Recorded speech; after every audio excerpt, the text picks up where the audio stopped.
Hello, everyone, and welcome back to another episode of the War Report. One that has been delayed a few days. Thank you all for bearing with us. Scheduling conflicts have been a bit complicated lately, but we should have things back on track as of now. I'm pleased to report that my good friend and co-host GSP is back from death's door. They did not get him. They've been trying to get him. They've been trying to get him more than me. I don't know. Maybe that's just maybe he just lives in a much more hostile environment. I know Toronto can be a very dangerous place for the likes of us, whereas I am safe in my bunker in the middle of nowhere. As you can probably tell by the internet and recording quality I have on most episodes. But we're getting ahead of ourselves. But we chose a hell of a week to have scheduling conflicts, just judging by everything that happened. So we're going to try to keep this a little bit streamlined, not deviate too far off topic, so we can focus on the big stories. Of course, we have the news out of Ukraine, which I don't even know where to begin.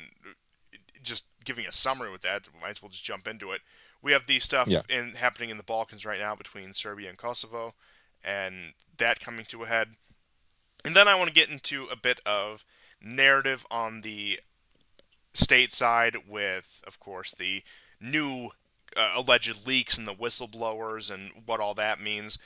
Some of the things going on with the Pentagon and just some suspicious things that's been happening in the states lately. But without further ado, I'll turn it over to our good co-host GSP to give us what I am going to anticipate is going to be a very lengthy and very detailed minutia minute, given the past week and a half. Yes, yes. It has been quite a busy week, more than a week. I think what I'll do is I'll begin with some of the news from last week or from the end of 2 weeks ago. Uh, so before we get into this week, let's go to the previous week because of the sustained not shelling, but missile attacks and drone attacks by the Russians continued.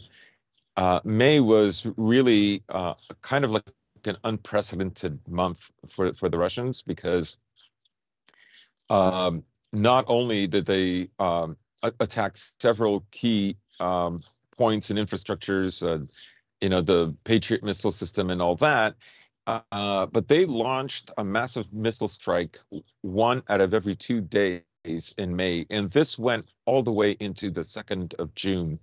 One attack that happened in Kiev, there's no footage because of course dozens of people have been detained and arrested and forced to make apology videos for filming the attacks.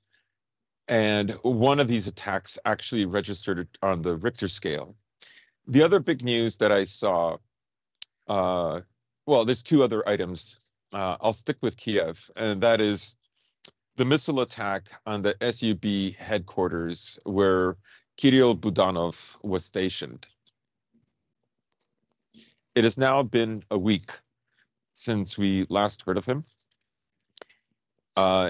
If you look at the missile strike on this building, the building is damaged, of course, but it has not crumbled like so many other images. What you get is a sense that something penetrated from the roof and went all the way down. Again, we don't know the whereabouts of Budanov. He's the guy who took over military intelligence after remember last year there was a helicopter that went down. At first they said it was shot down, and they claimed it was the Russians, then it was the Ukrainians, and then it was just obscured in mystery, and the head of intelligence and a few other important people died in that, and Budanov is the guy who replaced them. He's the guy who says we're going to kill Russians all over the world until we win, and so on and so on. He's also the guy that promised that he would be last year that he would be in Crimea in May 2023. He made that claim last year. So what has happened to him? I don't know. Like Zaluzhny, he might show up. Although Zaluzhny's appearance was strange, for a guy that missed out on a NATO meeting and is in charge of the entire military. He's like, what would you call him in American terms? Would he would be like Milley's equal? Head of the Joint Chiefs of Would it be Staff, I think, analogous? is Yes. what Milley holds. So it would be roughly the equivalent of that for the alliance. So or the Yeah. alliance. It's doesn't it's so comical, but so farcical. But do continue. Right. So in early May, he skipped that. And then he shows up right at the end of May or the first few days of June. He waves to the camera, does like a peace symbol, the two fingers, the old victory sign. But that was it, and I thought that was really lackluster. And today, the U.S. is blaming Zelensky for the blowing up of the Nord Stream pipeline. And that was after his, if I correct him, wasn't one of the other ones. After his little vacation he took. So he's Mhm. he has been the target of a great deal of ire over, I would say, the past month, which makes me suspect that they are trying to pin a lot of things, Yeah. both justly and unjustly, on him in order to move this war, not just this war, but this broader conflict into the next phase, whatever that may be. And they're using him as a scapegoat, which, like I said, a lot of blame probably does rightfully go to him. But they're probably also going to put on everything they can, whether he is directly responsible or not. Well, I mean, I find it interesting, just to briefly go back to his missing out on the NATO meeting. He said that his reasons for it is that he attended a wedding. I mean, that's just ridiculous. Can you imagine Millie just saying, "I can't make it, guys. My friend's daughter is getting married." Well, if it Like, was a gay wedding, I could see Millie ditching, but under most circumstances, no. I agree that you do have a very fair point there. that's right. If it was a rainbow wedding, he'd be there in a second. Because it makes the military stronger. So, uh, so the other big news from roughly 10 days ago or so is that Ben Wallace, the Minister of Defense for the UK, was visiting Ukraine, and he had a tweet that showed a picture of a military airfield outside of Venezia. Now, um, no, not Venezia, close by. It was in Khmelnytsky. Um, the field itself is actually just a little bit a ways from the town, but that's where the big explosion took place in May. Anyways, the Russians decided to hit the airfield, and in doing so, they knocked out. Now there were apparently seven Su-24s that were supposed to um, be used to fire the Storm Shadow missiles that the British are supplying to the Ukrainians. I can tell you two of the planes don't exist anymore. Another two are extremely damaged. All the other ones are damaged. There's one that maybe isn't damaged. I don't know. But there was an Su-24 in the last 48 hours and an Su-27 that were shot down. So I don't know. Um, Airfield that was attacked. Um, I don't know if any planes were hit, but the point of the attack is to stop the Ukrainians from using the airfield. Um, so the Russians have kind of stepped up the game. They're going after command centers. There was another command center that was hit today. Um, but let's begin with the minutia minute now that we've caught up a little bit with what has been going on. And of course, the big story is the Nova Kakhovka Dam was blown up. Um, the CT footage that I've seen, the black and white footage that I've seen, is like there's nothing going on, and then an enormous explosion. However, the Ukrainians in Dnipropetrovsk have also opened the gates to the dam that is up there, and now to maintain the high water levels. The stories that a zoo has been flooded and animals have been killed is not true. This is fake news. This was on both Russian and Ukrainian Telegram channels, unfortunately, but it's not true. The Russians took out those animals a long time ago. They're in Russia now. So, I was honestly saddened when I heard that. But apparently, also, and this is still quite sad news, 7 people have drowned. Um, we'll get into the nuts and bolts of this, but I will continue um, with the minutia minute because there is a lot of ground to cover. Um, and for people who don't know, the Novaya Kakhovka Dam is in the Kherson region. Um, a lot of those islands that separated both the Ukrainian and Russian controlled east and west of the Dnieper River um, territories are now underwater or greatly compromised. Um, Now, if we're going to move eastwards and we come to where a lot of battles have been going on for 4 days now, um, at least two of the nine foreign trained brigades have participated. Now, if you listen to the Russians, there have been enormous losses on the part of the Ukrainians. Some of the losses are just extraordinary. Um,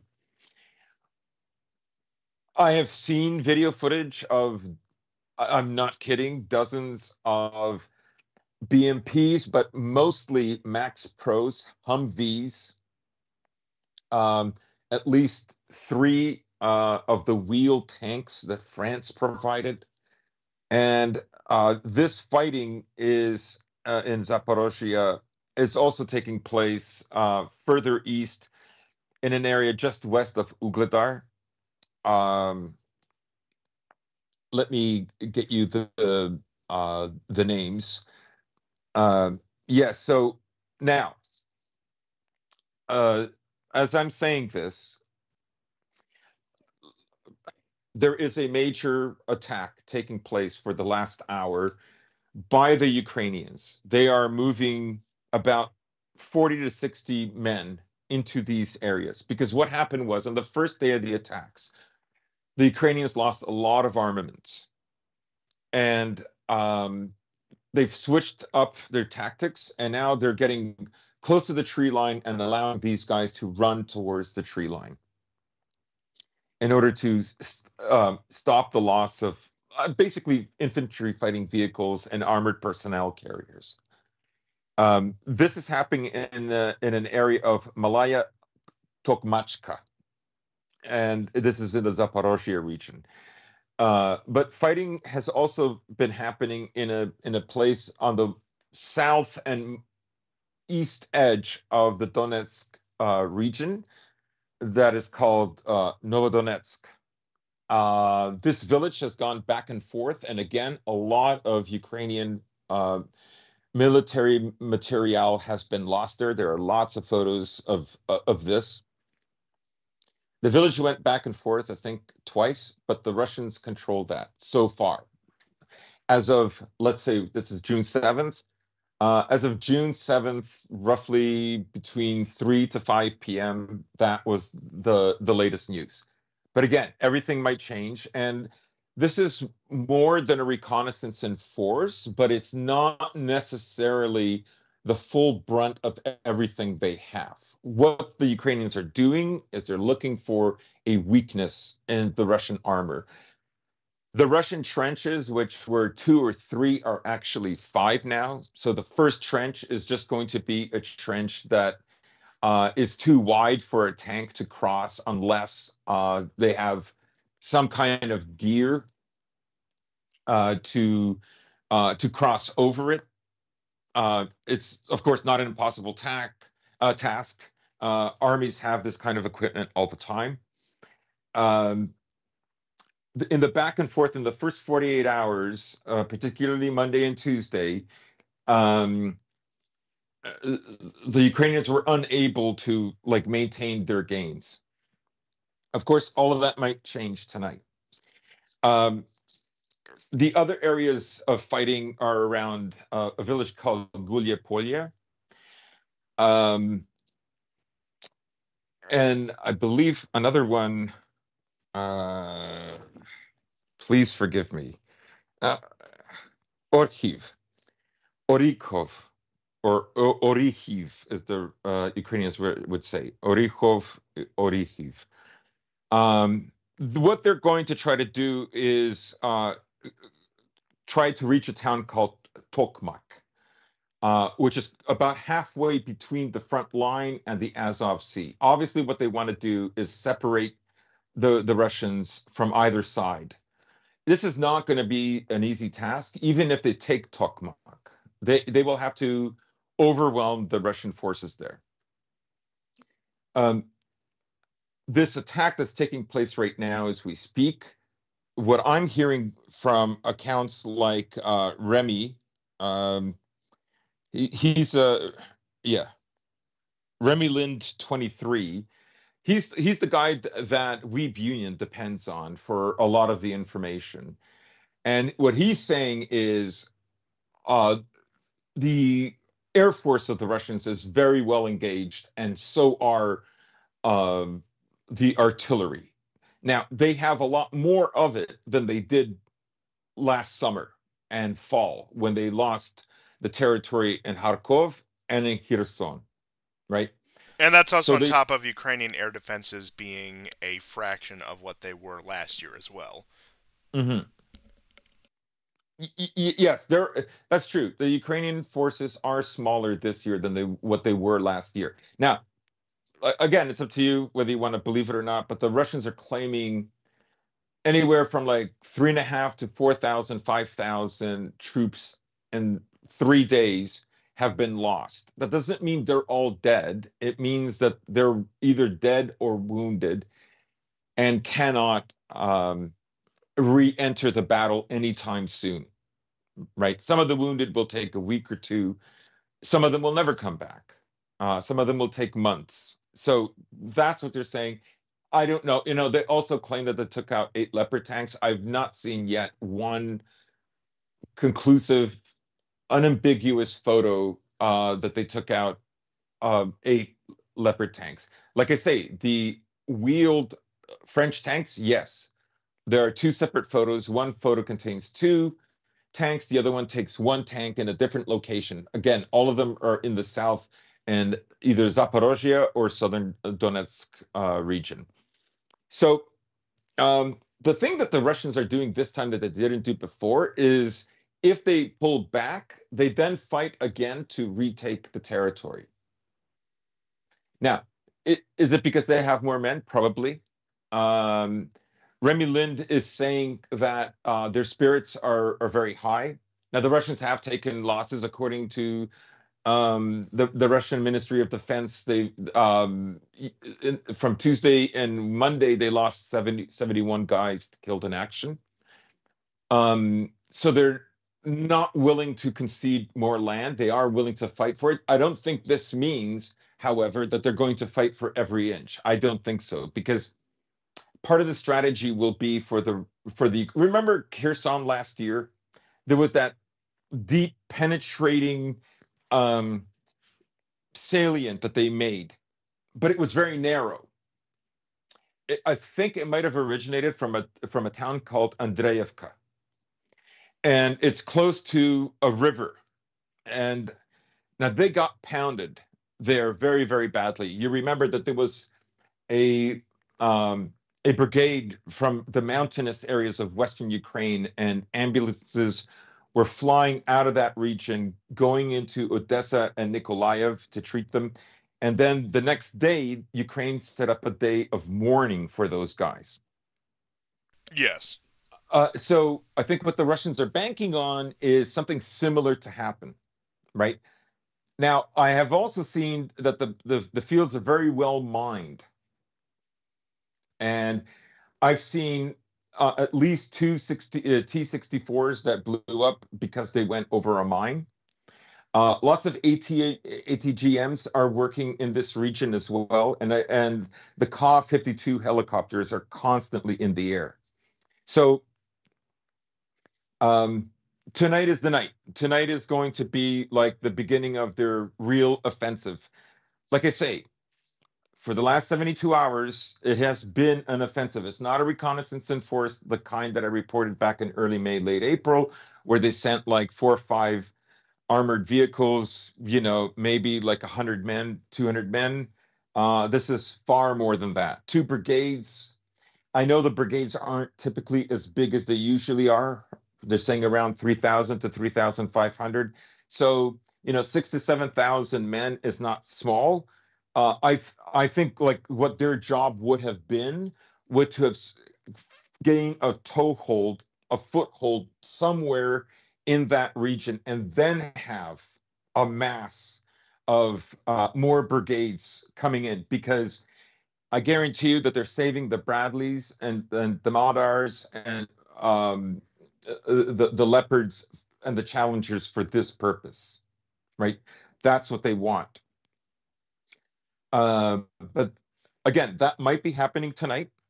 All I'm hearing is that it's bigger than normal. Now, there were 2 separate attacks in the last 48 hours, 72 hours in Ugledar. The Russians have managed to push back both attacks. Um, this is also another area that they suspect that the Ukrainians will want to go. Like, they have a big enough force anywhere. It's anywhere from 48,000 to 70,000. We don't know. So it's a big enough force that they can create a diversion, let's say around the area of Novodonetsk and the rest of and the west side Zaporozhye.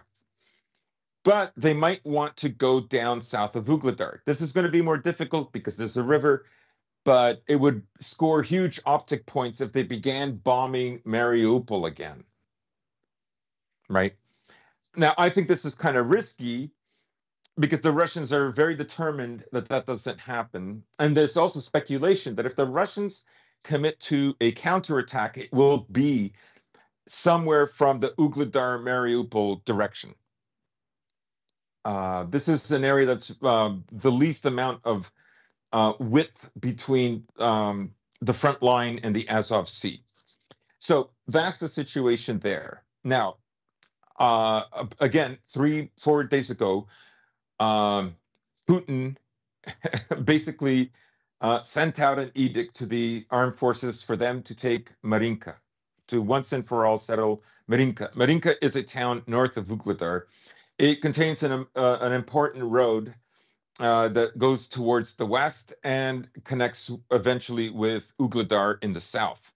And mind you, also in terms of the symbology of it all, it is one of those towns that has been, at least in this sector of the news, since 2014, since the outbreak of the war in the Donbass in the first place.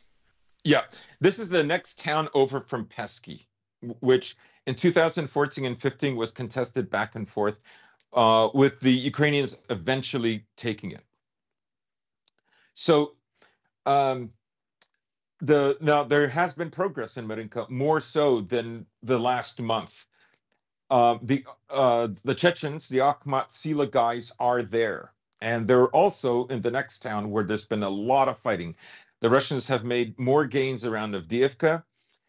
The Ukrainians have countered with sending more armor into this area, particularly lots of tanks and BMPs in order to stop them. Opitne is another one of those towns just south and west of Avdiivka, where this is taking place. The Russians were successful in repelling 2 attacks in that region in the last 24 to 48 hours. The next area where where there was quite a bit of fighting and a bit of a surprise is in the outskirts of Gorlovka. Again, the Ukrainians made an effort to break through. It didn't happen. Moving further north, we get into Bakhmut, Artemyevsk, um, and the Ukrainians have made some gains around Klishevka, and the other town is, I believe, Berekhovka. Let me get the name correct. Mm, sorry. Um,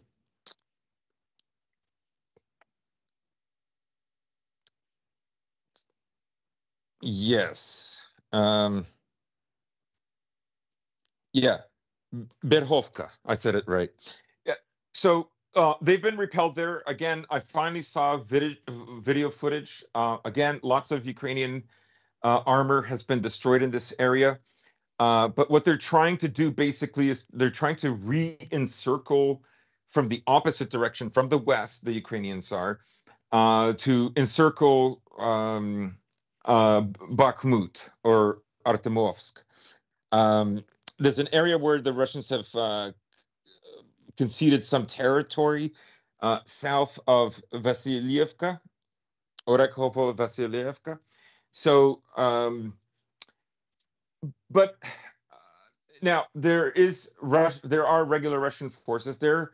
Wagner has moved out of this area, and so there was a rotation. I can see why the Ukrainians would want to go for this at this time.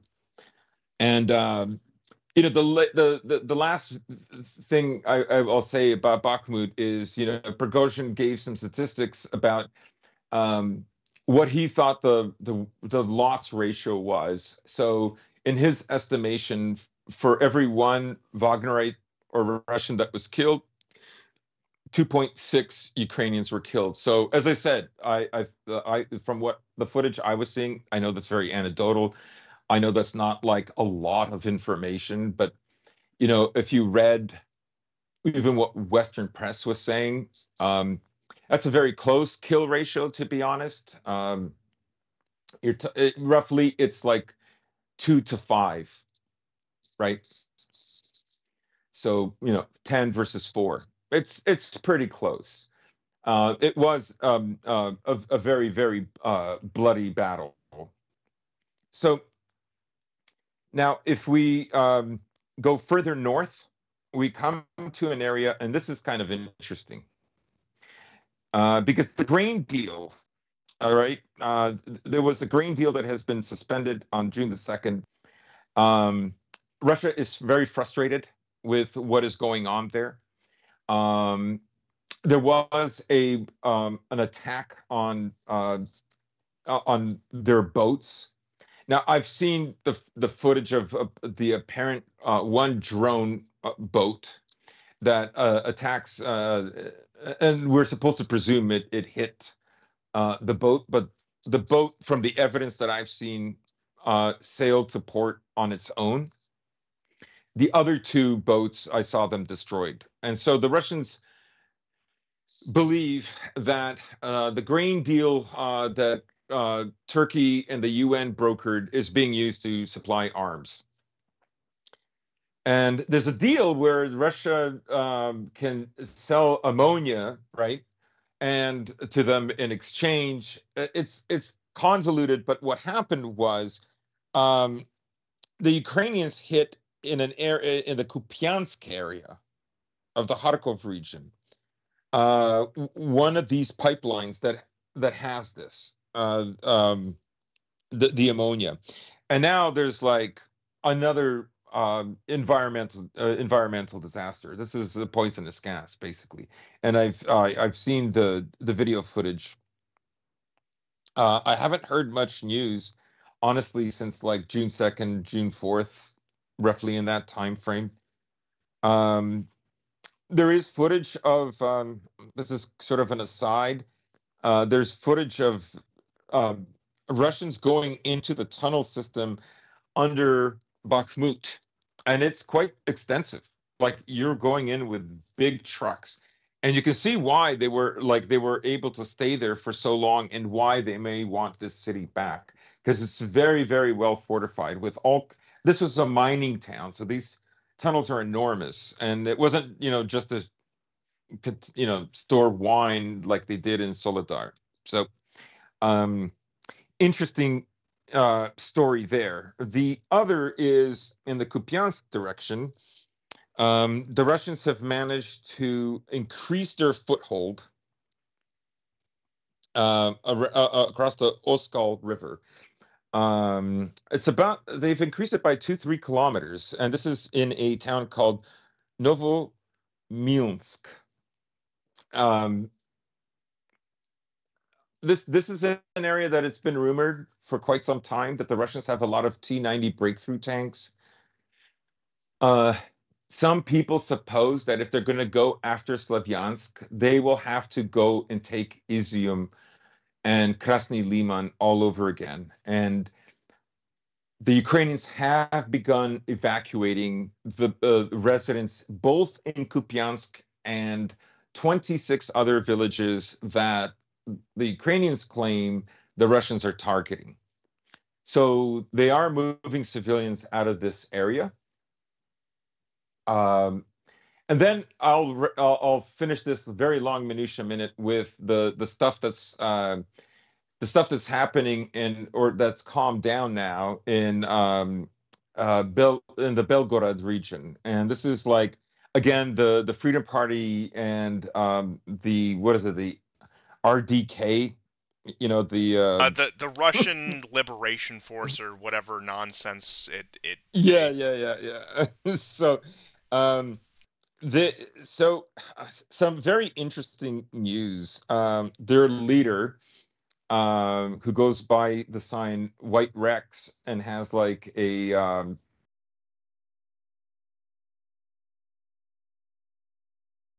girl. He's a he's Russian born but German raised. Like Zelensky, he's of Jewish descent. His father, I believe, his real name is Nikitin, but he also goes by Kaputsin or Kasputin, something like that. But Nikitin is his actual last name. And he has a history with guys in Azov and Kraken and those types of the characters, right? usual suspects. The usual suspects, right? And so they've tried several incursions. And the whole point, and of course, the Financial Times and other newspapers are always there when they give a press conference, like right afterwards, right? Um, and they've been shelling a town called Shebekoin, Shebekin, something like something like that. I know it's Shebekoin. I'm sorry. So the shelling that's been happening in the Belgorod region is actually more than the next city. To give you an example, I mean, they're doing this for several reasons, right? They're trying to raise the morale of the Ukrainian troops, the Ukrainian public.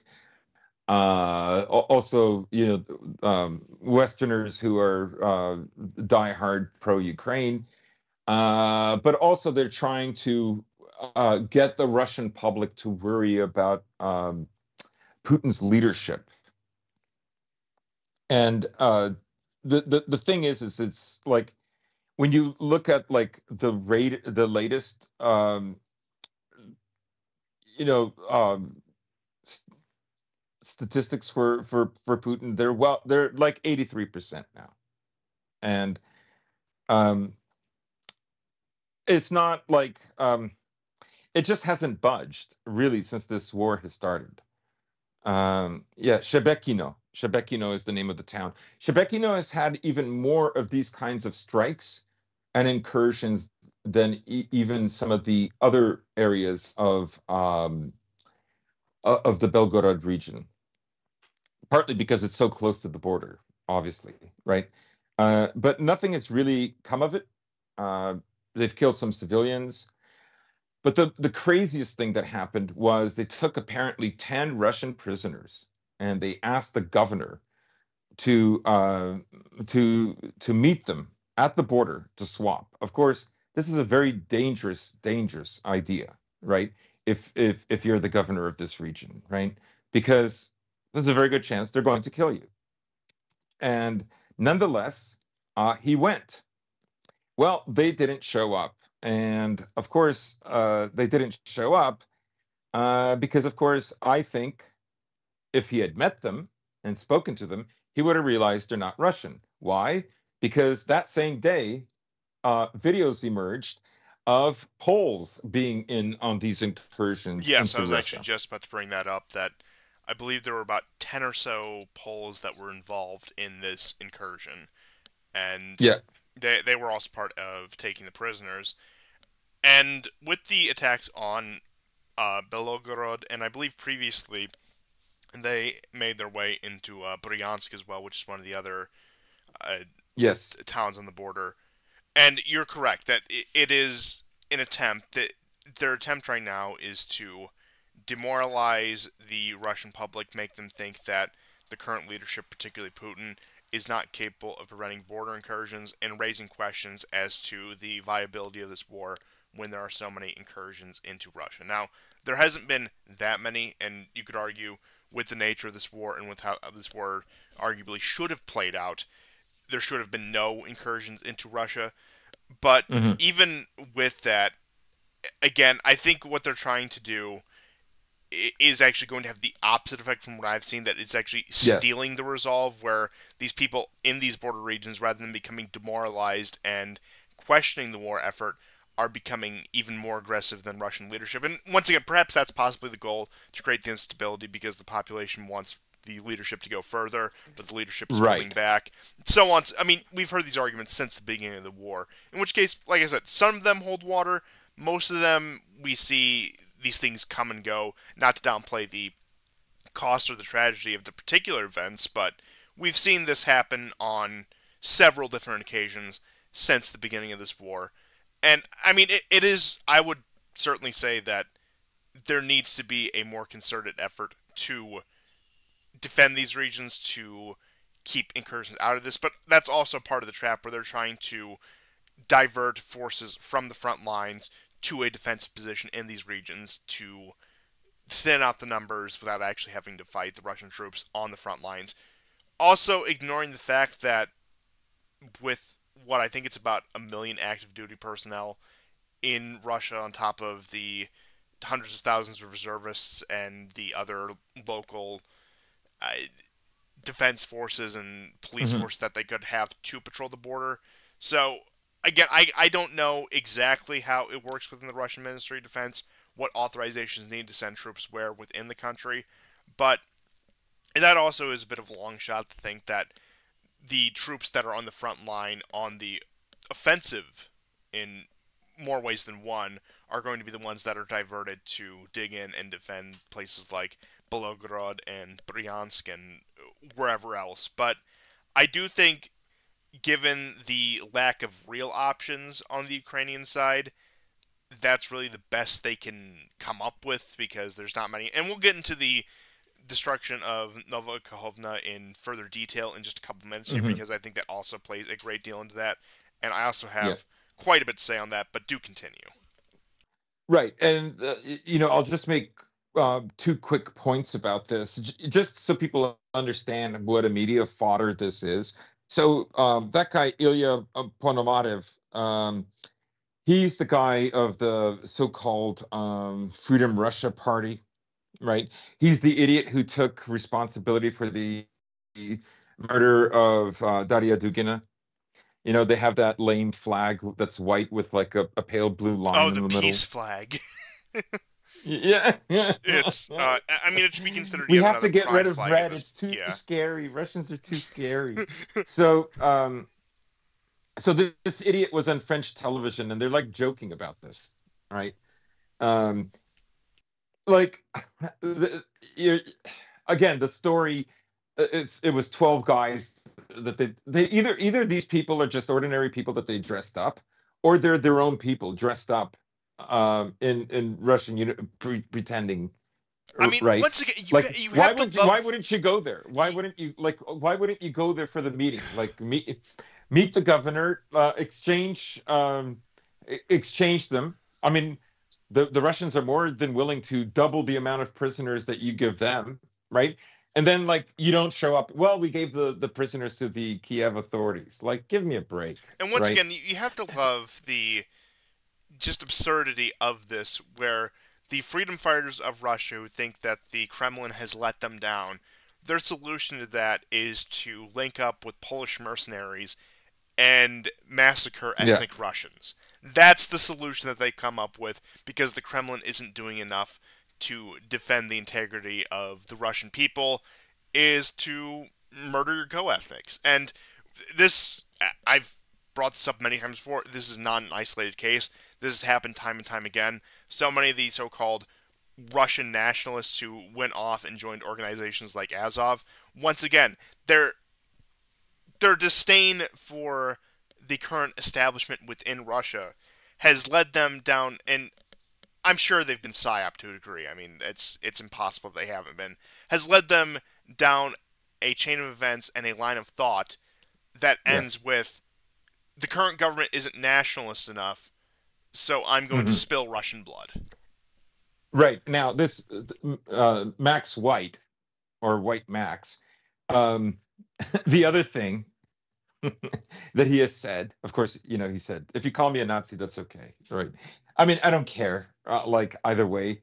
But what I find funny is he says, if Russia to keep its ethnic identity has to be balkanized, then fine. It's like, yeah, maybe, in theory, but you have to deal with America.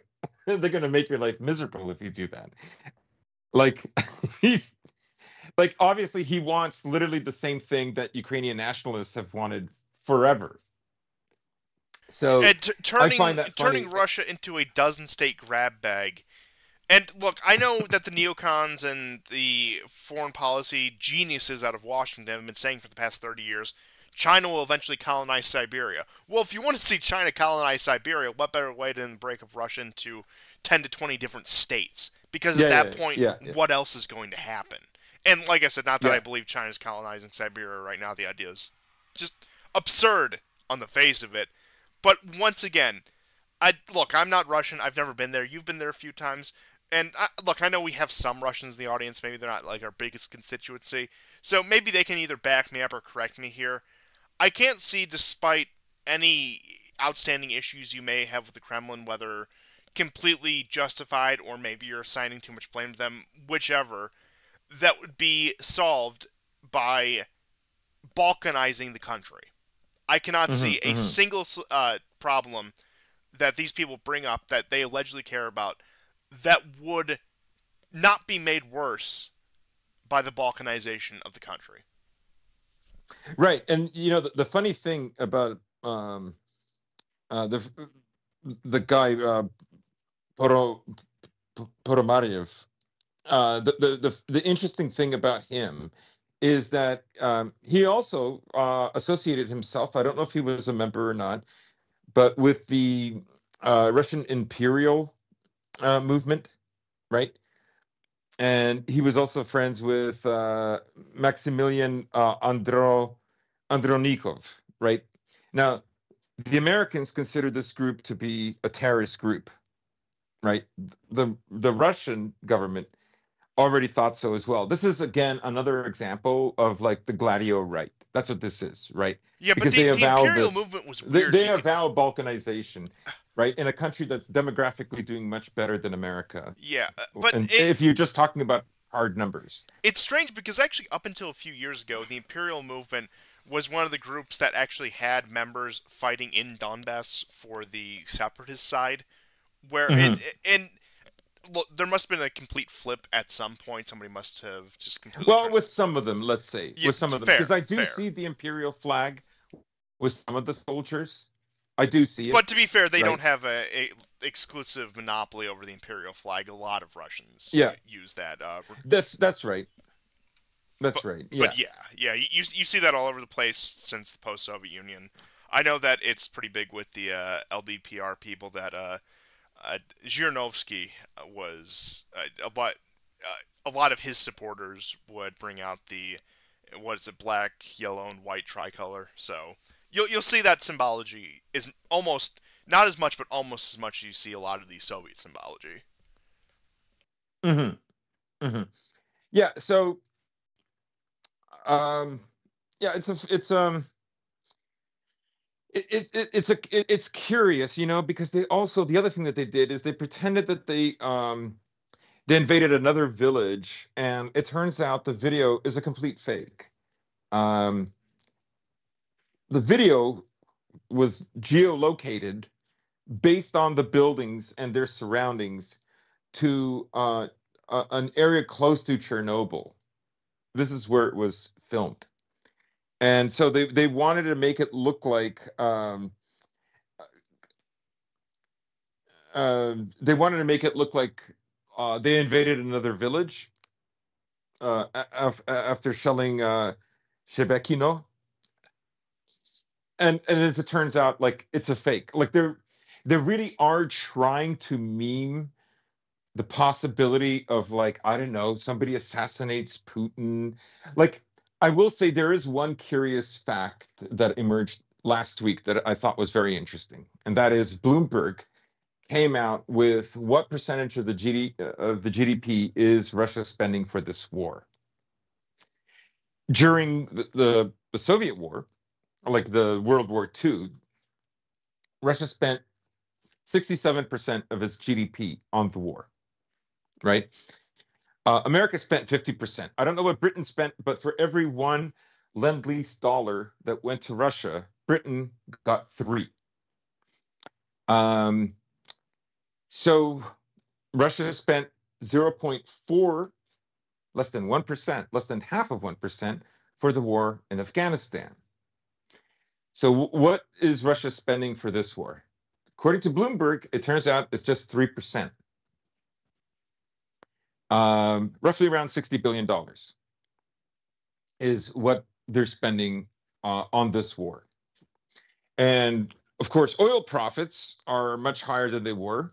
Oil exports and oil earnings are higher than Trade they've ever profits in been. general. Let's just put it that way. Yes, With like, with all the markets that have actually opened up as the European and Western markets have closed, with how they have solidified their ties with China, India, and various other players across the world, frankly, that they've more than made up for the expenditures if we're to believe the 60 billion figure. And we're talking yeah, like multiple times made up for it. right. So I think what they're trying to do, right, is they're trying to alarm, maybe even more so anger the Russian public into escalating the war, because they're hoping that if Russia spends more, maybe that will be the breaking point, right? I Because they're also do working want right to point now on out their that 11th there sanctions were package. statistics that came out that said something along the lines of Russia is back in the top 10 economies in the world because it Yep. was it was previously hovering after the annexation of Crimea 2014 onward. It was hovering anywhere from 12th to 15th, going up and down depending on how the year was, but it's back in the Hmm. top 10. I think it's at number 10 exactly, but still. Yeah.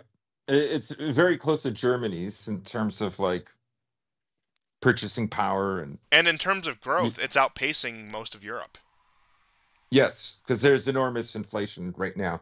Particularly, I mean, it's present everywhere, but the two big headlines that I see over and over again is that for Germany and the UK.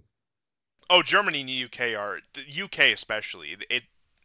They are in a full blown recession. Now, nobody's used the word for that, but virtually every economy in Europe right now, in terms of growth, is outpacing the UK. And I remember we brought this up that Poland is actually outpacing the UK by magnitudes.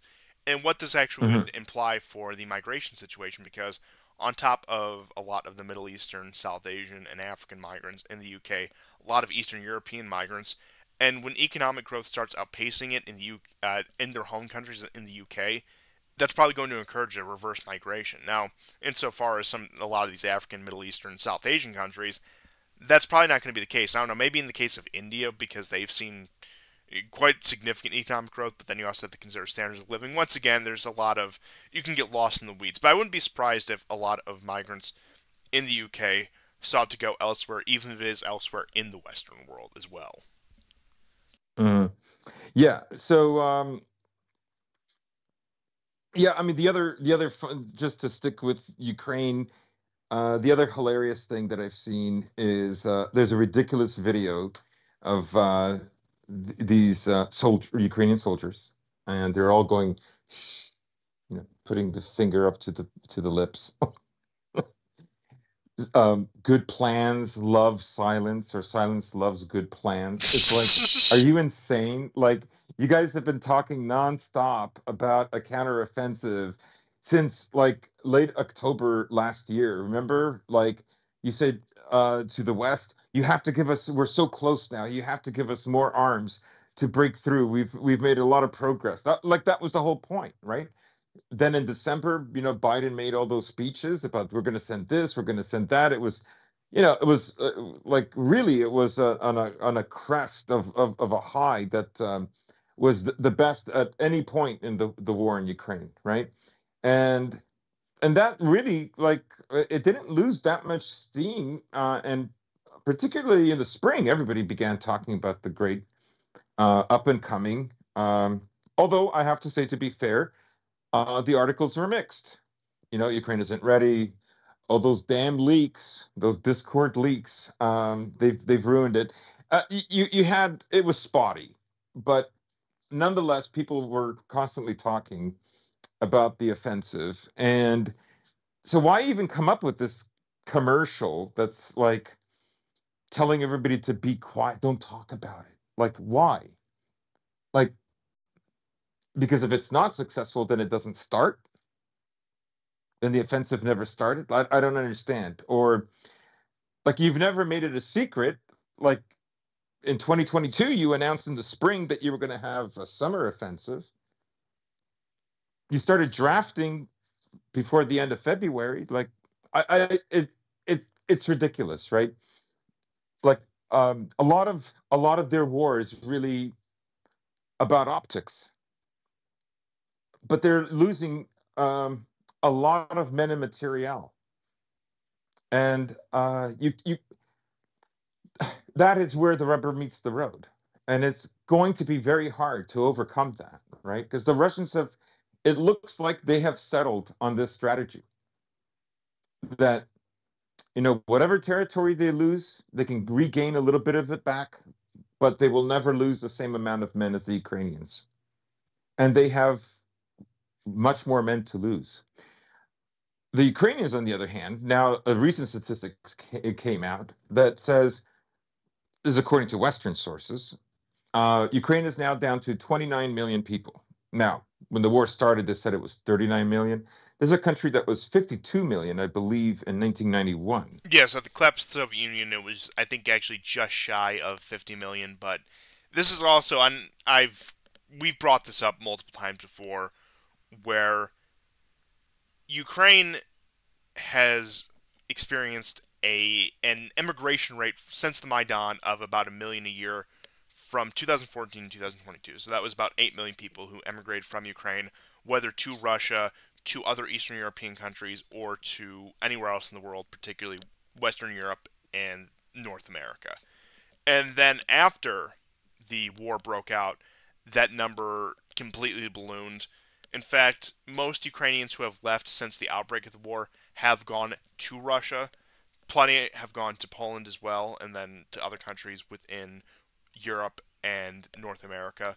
So, this is a country that since 1991, but especially from 2013 2014 onward, has had one of the highest emigration rates in the world.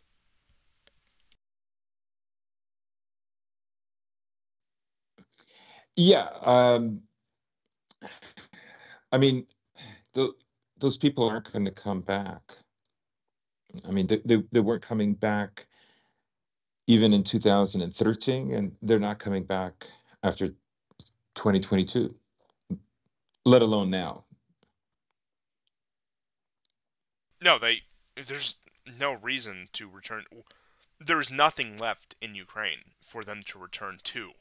Even if the war were to cease tomorrow and Russia were to balkanize, there Ukraine is so dilapidated socially, economically, in every sense, that there is nothing to return to. And look, I can't attest to this because I haven't encountered any personally and haven't seen the impact on communities. But according to, and once again, this could just be media narrative in order to push a certain agenda, but according to a lot of people and a lot of countries that have accepted Ukrainian immigrants, they have adapted well to their new lives, that they are working and productive members of society, most of them at least. So when they completely assimilate, there's when or almost completely assimilate, when they find a comfortable life in their new countries, there's no reason to turn back. As far as I know, the country that has had the most friction integrating Ukrainians has been Poland, actually, and Yes, they're there's been two articles from Poland about this. yes.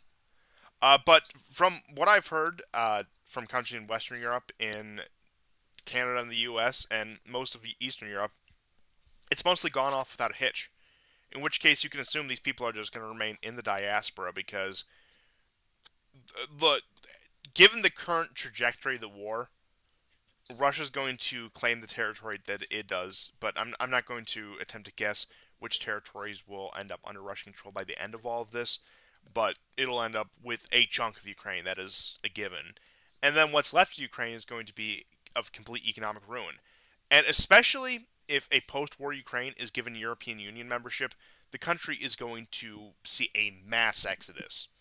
Now, will it get into the Schengen zone? Will it qualify for that? I don't know. But even just being in the European Union opens up such a massive door for continued mass emigration. And in fact, the only areas of Ukraine you see right now that are being repopulated and resettled are places like Mariupol and places under Russian control. As insofar as the rest of Ukraine, once again, I don't know how many different ways I can say this.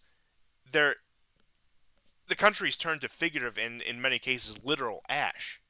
And I Yeah. don't blame these people for not wanting to return. What is there to return to? Especially if you are making a comfortable life in a society where you are generally accepted and you're making a comfortable living and you can continue on as you were before, mostly. There's no reason to. And look, I will just say, not that I think, I think immigration numbers are too high and immigration numbers to the West are too high. But truthfully, if you're the average American, average Canadian, average European, and you have a choice of having a Ukrainian family or a, a South Asian family housed next to you, 99 out of 100 of them, I can almost guarantee you, are going to pick the Ukrainian family. It it's really Yeah. because look, I know that mass migration is just the law of the land at this point in Western countries, despite the amount of discontent it causes. But I'm just saying, when you have mass migration of white Europeans into white European countries, I'm not saying there's going to be zero issues, but I'm going to say assimilation and acceptance is going to be a much easier, much smoother process for both parties. Yeah. Now, just to briefly go back to Poland, there was a small town that where a lot of complaints had been issued uh, against people of Ukrainian descent, and that they're going into supermarkets, they're eating without paying, and all of this kind of stuff. And this is I mean, you do hear this basically with almost any population that that moves, as refugees. There's I don't know how widespread this is, but there is one thing about Ukraine that before the SMO of 2022 that there were always a few articles about, and that was the Ukrainian sex trafficking of children. And in Poland, a woman was recently arrested who was she was going to Russia to try to get children back. She was not their mother, and she was part of a ring in Poland that the the woman in Poland has been detained, and she has apparently been trying to um, sell off these kids. You would assume that um, selling off kids to just about anybody, yeah, it's sex trafficking, right? And there have been a lot of stories about this, about how Ukraine has a problem with this. Even when the war broke out, I mean, there Eastern were Europe since the dozens end of children that of went missing in Spain. the Soviet Union has had a massive human trafficking and uh, missing children's problem. I know Romania Yes. was really bad in the 1990s. I think it was the Czech Republic was also really bad in the 1990s. Hungary, despite improvements, I do think also is still does suffer from that. And once again, you can attribute some of that to Roma populations, and especially with that, they are known. But once again, this has been an endemic problem since the collapse of the Soviet Union and the Eastern Bloc states. And in Hmm. places like Ukraine, it continues like nothing else. But in places like, once again, that have stabilized themselves despite what you might think of the regimes there, like Russia and Belarus, it is far less of a pressing issue than it was even just 10 years ago, even just 15, 20 years ago. Yeah, the place where this happened in Poland with the refugees, they even came to like a standoff with the police. Was in a town called Krasnystav. So that's where they've had some problems that I brought up. Yeah, that's once again sad but not shocking for a lot of this. And I guess we can get into some of the information with Novakovna now, where Yeah. the Ukrainians finally blew the dam and are, of course, blaming the Russians for it, despite the fact that it Mm. would cut off Crimea from water. It would directly threaten the Zaporizhzhia power plant, which is currently under Russian control, and also would cause massive flooding in territories that have been recently annexed into Russia. So you see this time and time again with Ukrainian attacks and offensives and moves they make in the eastern part of the country, where they will simultaneously claim that it was Russia, then brag about the effects of it and talk about how great it is.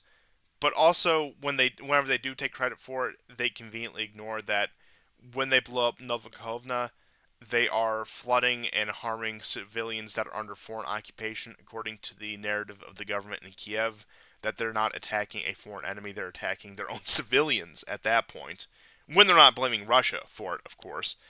And I would say out of everything, this is probably the most bold move that they have made the entire war. Now, some people would say the Nord Stream demolitions. Well, that's assuming you believe it was Ukraine that actually carried out the Nord Stream attack, and not. Yeah. I mean, it may have been Ukrainians under direct American control, but it was either the Americans or the British, and I don't think there's really any way of getting around that. Maybe some other Western European proxy, but it. I mean, orders came down from Washington, and whether they were carried out by Washington, London, or whoever else, we all know what happened there. I doubt the orders to blow up Novikovna came from the Pentagon. I would imagine, given their current stance on the war and their current uncertainty, they probably would have cautioned against a move like that if I had to assume, but I can't know for sure. But I would say, out of all the drastic moves, this is probably the most drastic of the entire war. And if I had to say, it probably is one step away from just the complete shelling and demolition of Zaporizhzhia, which, once again, they tried to do at the beginning of the war. They tried to do back in March 2022, tried to shell the plant, and that, of course, brought in the UN inspectors, brought in the Atomic Energy Agency, whichever one, what is it, International Atomic Energy, yeah, International Atomic Energy Agency, where they, of course, conveniently shut down the investigation, stopped that, and stopped firing on the plant. But it is clearly a move of desperation. Clearly, it's a move that they do have to break out in light of everything else that is happening. The fact that, despite talks of counteroffensive and but versus capability, they need something like this to send the message that they want. And once again, it's part of that demoralization campaign. it's part of cutting that off. And not to mention with the amount of flooding it has caused, especially in now we're late spring heading in the summer, it's still very much the wet season in most of Ukraine. Mass amounts of flooding is going to make advancement on the Russian side a very daunting task, if not outright impossible, for at least the next few weeks, if not the next few months. Now, that on the contrary would also hinder Ukrainian progress, but in terms of the Ukrainians throughout the course of the war technically being on the defensive, it does play into their favor. But it is a drastic move, and frankly, the fact that they have resorted to this, although this isn't the most drastic thing they could have done, is an indicator that they will likely do more. And I will say, it also does raise the question, where did the orders come from? Did they come directly from Kiev? Did they come from some regional or local commander, some field commander, to demolish the dam? Because I imagine something like this at least should have come from Kiev, with that being that much of a decision. But it's not unheard of that lower ranking commanders and lower ranking forces will take something like this into their own hands and launch an outright attack. Even though I have a feeling that if Kiev didn't order this, there would be a lot more damage control going on right now beyond the obvious claims that, oh, Russia did it, of course.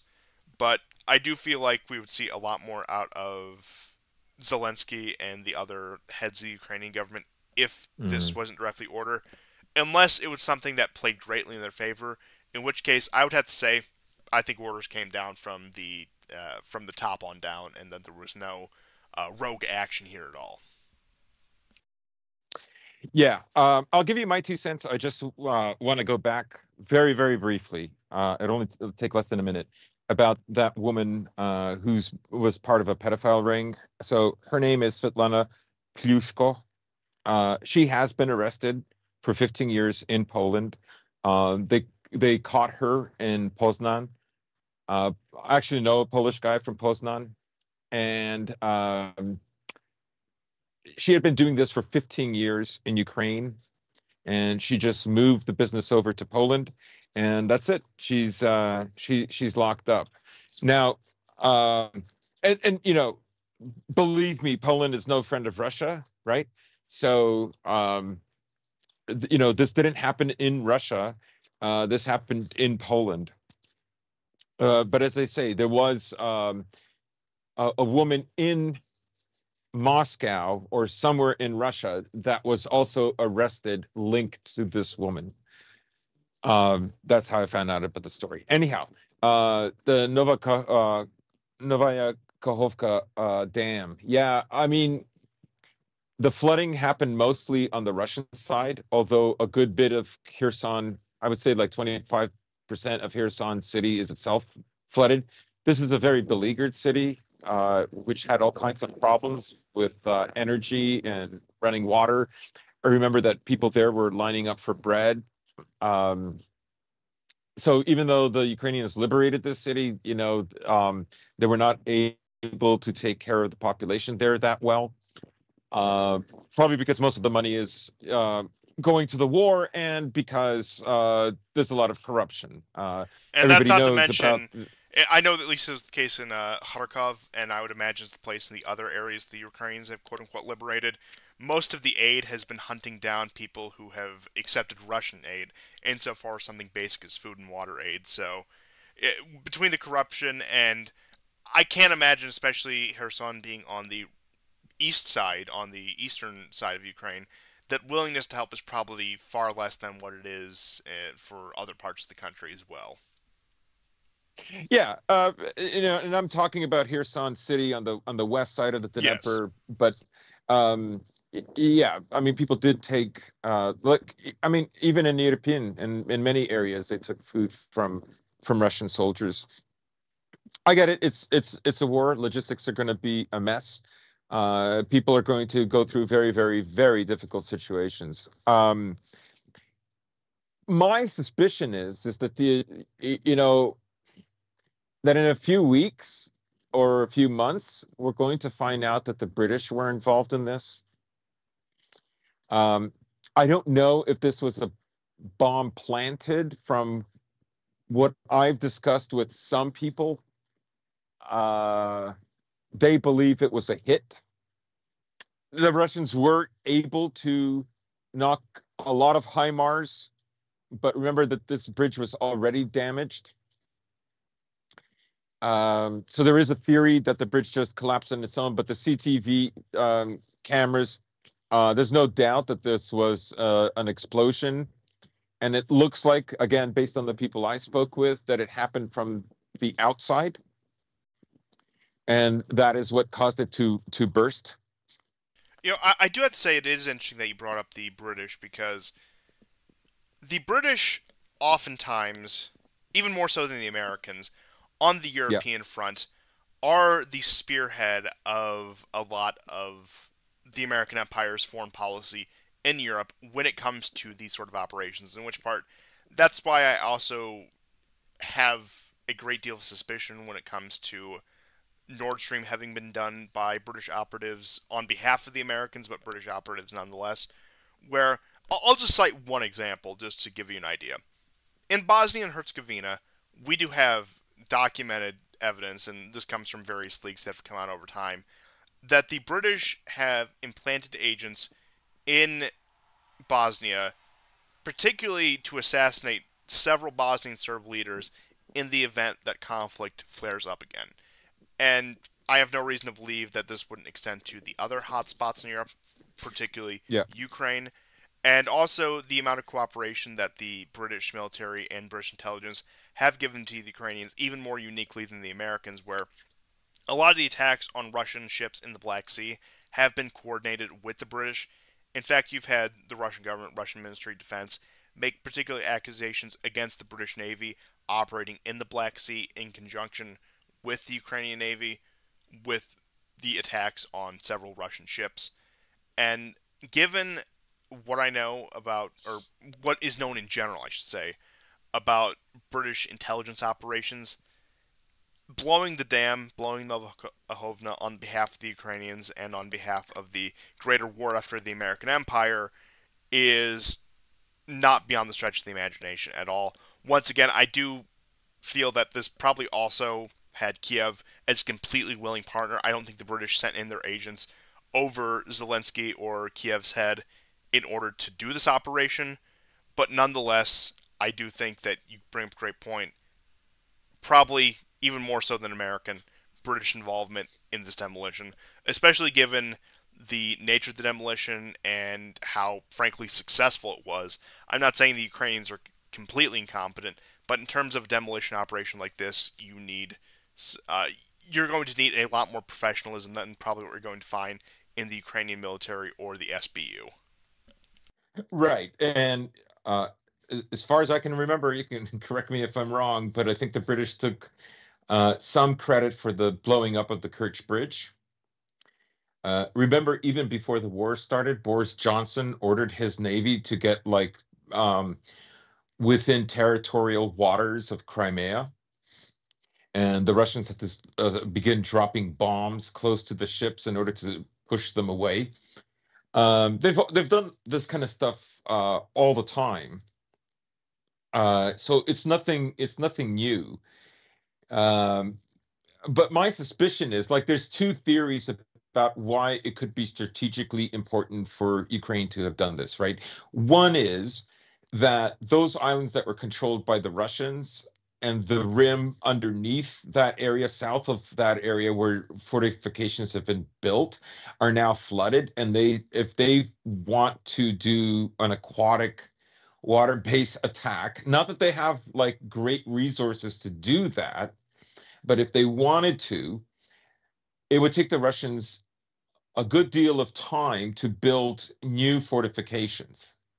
Okay, so that's one theory. The other is this happened after two bad days for, let's say, more than reconnaissance and force, but strong probing attacks by the Ukrainians in the Zaporozhye region and in the southern Donetsk region. And that now that frees them up with forces that can be transferred there. So those are the two theories of why I think it's uh, could be strategically important for the Ukrainians, how that would be a benefit. Now, Zelensky today actually said, "Oh, we don't know who blew it up. That's why we have to have investigators go there." Like, it's just like when he tries to create like some kind of a UN council agreement to send in forces to for the Zaporozhye nuclear power. It's just his way of always trying to get a foothold into Russian territory without fighting for it. That, and also So it's a great tactic for stalling. yes, yes. The other thing it does is it draws attention away from basically 3 bad days on the counteroffensive.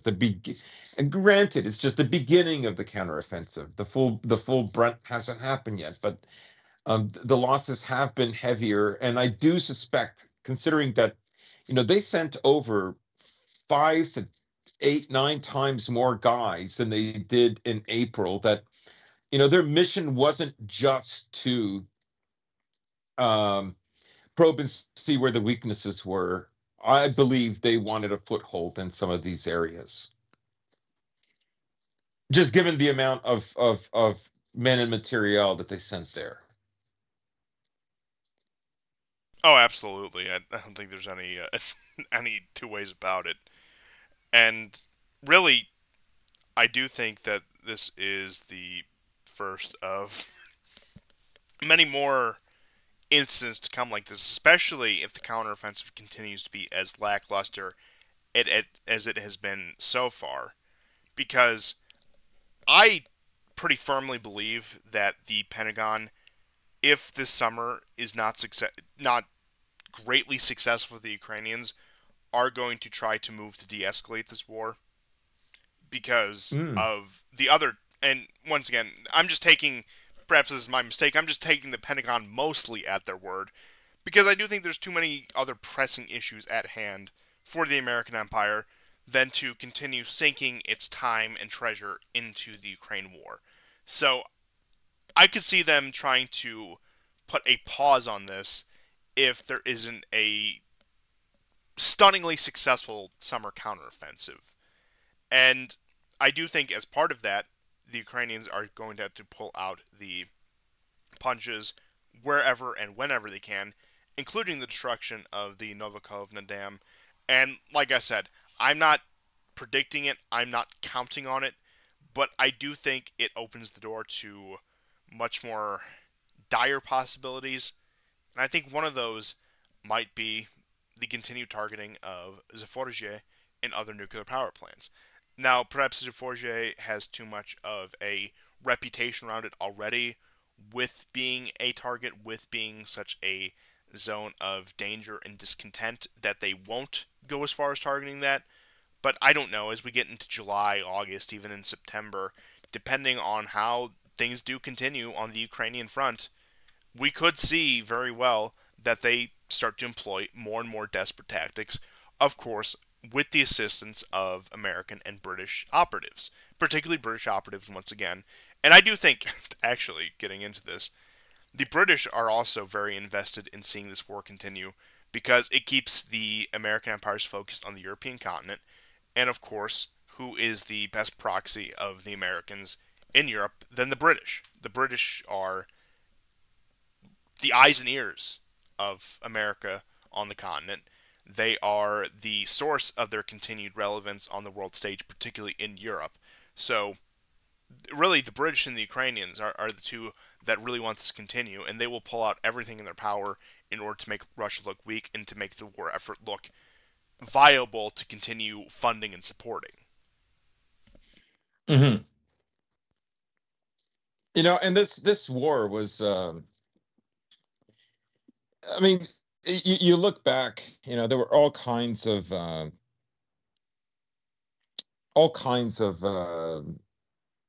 events along the way that made sure it was going to happen, like Viktor Yushchenko making Stefan Bandera a hero of Ukraine. I forget his name now, but there was actually like an SS officer that visited during this time.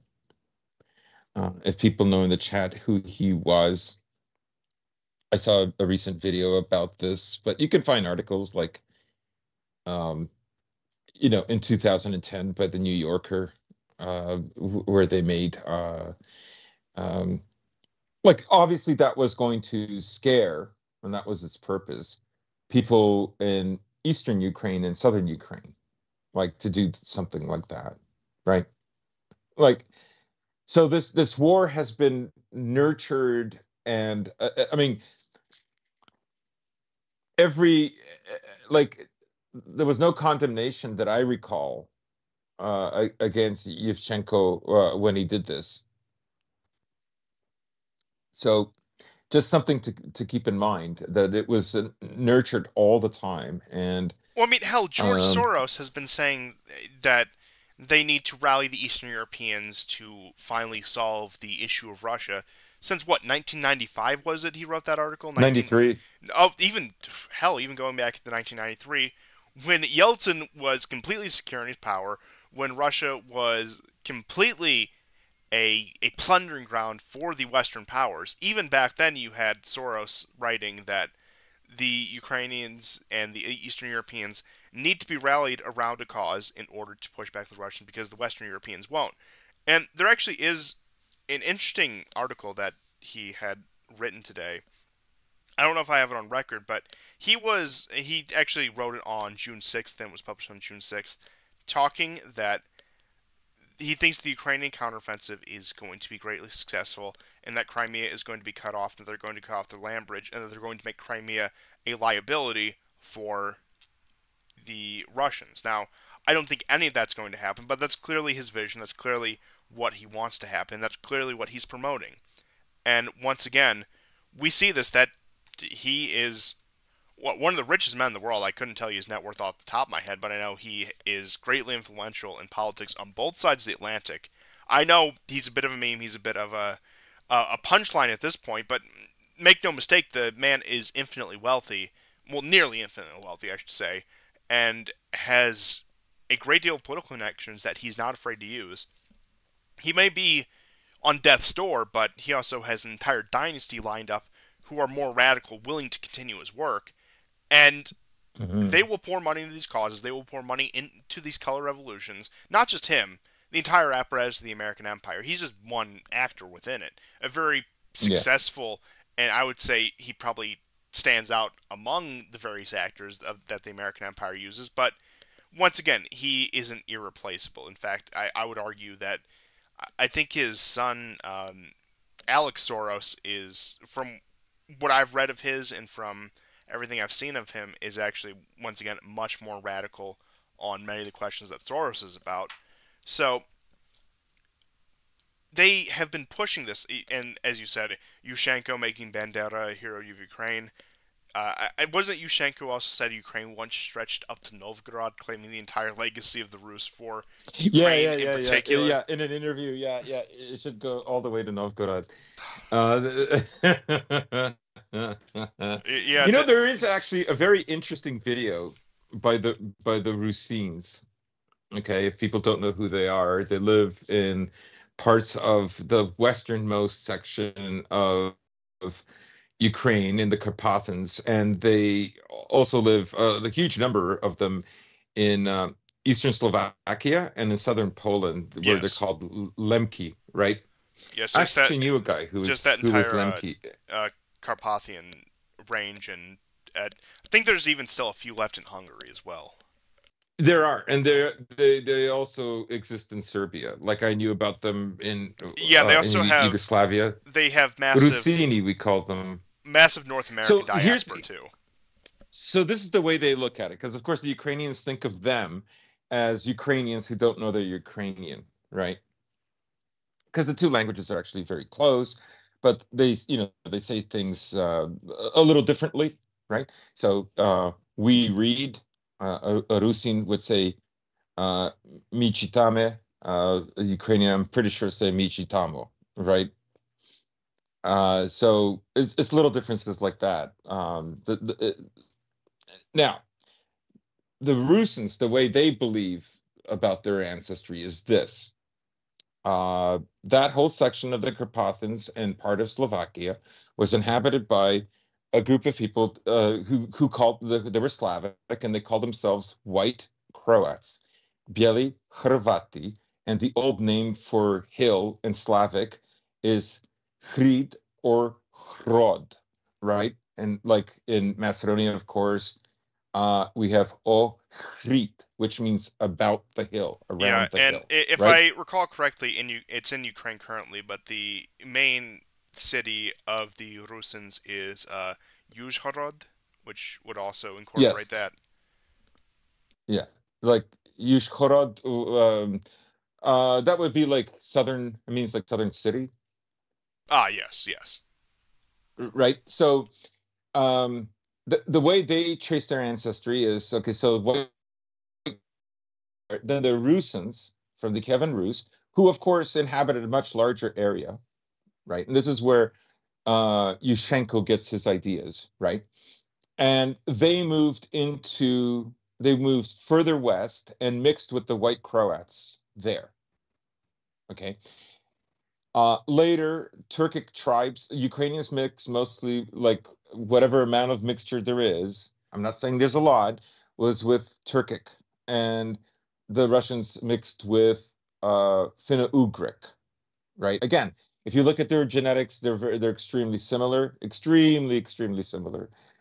And so the admixture is not strong, but there is a trace of it, right? And so the Rusins look at themselves as a mix of white Croat, the original Kievan Rus, and Vlachs or Romanian shepherds. And even Macedonia has like Vlachs, old like in various villages. They keep to themselves. They look a little different.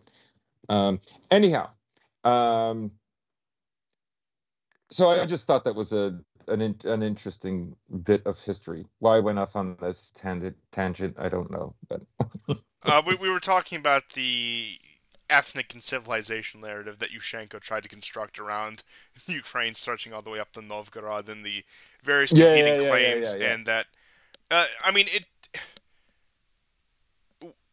it's I don't know if funny is the right word, but there's a certain degree of irony in the narrative of the Ukrainians about Russification or Moscowization, as they would call it, versus their treatment of the Rusins, of the treatment of the mountain Carpathians, the Slavs who migrated west, as you had just gotten into, where they completely deny their ethnic identity and they have completely written it off. Whereas every other country in the region, that pretty much every country that has a significant diaspora outside of Canada and America, because there was a large amount of North American diaspora as well from the early 20th century, but that's a different story. But whether we're talking about Slovakia, Romania, Hungary, uh, I think even Poland, Rusin is considered, and whether it's called Lemko or whatever the various regional name is considered a recognized minority language, at least in the regions that they occupy. I think even in northern Serbia, they have yeah, minority language recognition, whereas the Ukrainians consider it nothing more than a dialect. They're also impacted by the Ukrainian language laws that have impacted the Russians in the country, as well as the Hungarians and the Romanians and the other minority populations within Ukraine as yeah, well. So it's look, I'll just put it this way. I think it takes a state very insecure in its position in the world to have such crackdowns, not even regarding the Rusins, but the other ethnicities in Ukraine as well, to have that level of crackdown for groups that have been there for practically a millennium. We're not talking about recent arrivals. We're not talking about a group of people that decided to mass migrate into a certain region 50 to 100 years ago, maybe similar to something that may have happened in Kosovo, perhaps. But hmm we'll get into that in a couple minutes here. But we're talking about groups that I think if you're going to use the term honestly, and I know the term is never used honestly, that are indigenous to these areas, that have been there longer than most modern polities have been around, that have been there longer than the formation of most modern states, even in Western Europe before a lot of these states even took shape. So it it's an absurd stretch, and I would say an insecurity as their position as a state and a society and civilization that they do need these kind of crackdowns and that they do need these kind of grand narratives that Ukraine is the one sole inheritor of Kiev and Rus. It's stretched all the way up to Novgorod, and we have claims to all of this territory, and that the Russians are Moscowized, Mongol, Turkic, Finno-Ugric, whatever, whatever, whatever. So once again, I do think it shows that there is a certain and we've discussed this at great length before. You can go back into our records, and we've talked about this at great lengths before. But it does show the lengths that Ukrainians, I shouldn't say all Ukrainians, that a significant amount of Ukrainians are willing to go, are willing to drag them and their countrymen into, in order to prove this, and of course also serve as proxies of the West. Because, as you said, with all this discussion, getting back to the original point, this war has been in the making since the collapse of the Soviet Union. Since the collapse of the Mhm. Soviet Union was on, let's just say, not completely destructive terms to Russia, the fact that a Russian Federation did manage to survive, this war has certainly been in the works. And we are finally seeing the outcome of that. And given the situation with Poland, as you were speaking with the Polish mercenaries, I mean, the Poles are now talking about a quote unquote coalition of the willing to of NATO countries to intervene in Ukraine to bail out the Ukrainian war effort. They will, as long as they can keep convincing them, throw Eastern Europeans into this meat grinder in attempts to whittle Russia away. Will they succeed? I personally don't think so, but I'm not going to entirely discount the possibility of Mhm. that. But once again, there is a bloodlust among certain populations that is being stoked by previous historical grievances, by perhaps national pride misdirected, you could say, because I'm not going to discount national pride as a concept. I do think it's quite a healthy thing to have. But there are a myriad of factors in which they can convince people to continue throwing themselves in this meat grinder. Now, how sustainable is that actually? I think only time will tell. But point being is, this is the agenda. They've said it as plain as day. This isn't something that had to be leaked or discovered in some sort of great fashion. It's something that they outright came out and said, yes, this is our goal. So we will unfortunately continue to see this until a real solution is reached, particularly in Ukraine. And you could argue, on top of the immediate issues, in a much broader scope, the defeat of Ukraine in a real sense is vital to Russia in order to, let's say, discourage future conflicts like this, to discourage the Poles from being riled up into fighting a war. Because I'm not going to pretend like I'm not going to buy into a lot of the doom and gloom that a lot of people have said about the current war effort out of Russia, but I think we can all admit that it's not going in the direction that we would have expected it to, and that a cleaner and swifter victory, while we have discussed why that may have been a problem and triggered a NATO intervention, which I do agree is the case, may have sent more of a message. But once again, unless Ukraine is dealt with in a way that brings a great deal of finality to the situation, you will see these various ethnicities and nationalities rallied to continue these fights and these pot shots against Russia. And I do think that right now, what we're seeing in particular with Poland is that they are going to try to push into Belarus. They're going to try a color revolution in Belarus and possibly even armed conflict in Belarus, despite the 250,000 Russian troops. That I do think Poland is looking, whether on the Ukrainian front or the Belarusian front, to escalate this broader conflict. And I do think that, unfortunately, they probably will succeed over the course of the next year, if not by year's end. Yeah, I will. I would just make a very small correction. Of I don't know course. if the Russians actually have 250,000 troops. I just think like there's a rotation of Okay, fair, several fair. tens of thousands of troops going through Belarus. But I yeah, know I they mean, have more than the proper Belarusian army in Belarus, yes, and that they have a force certainly capable of defending Belarus. yes, absolutely. I think the Russians have always been weary of this. This is why they've um, wanted to keep a limited number of troops in Ukraine. Um, we'll see. I think like there's already evidence that they've learned some of the lessons from some of their mistakes.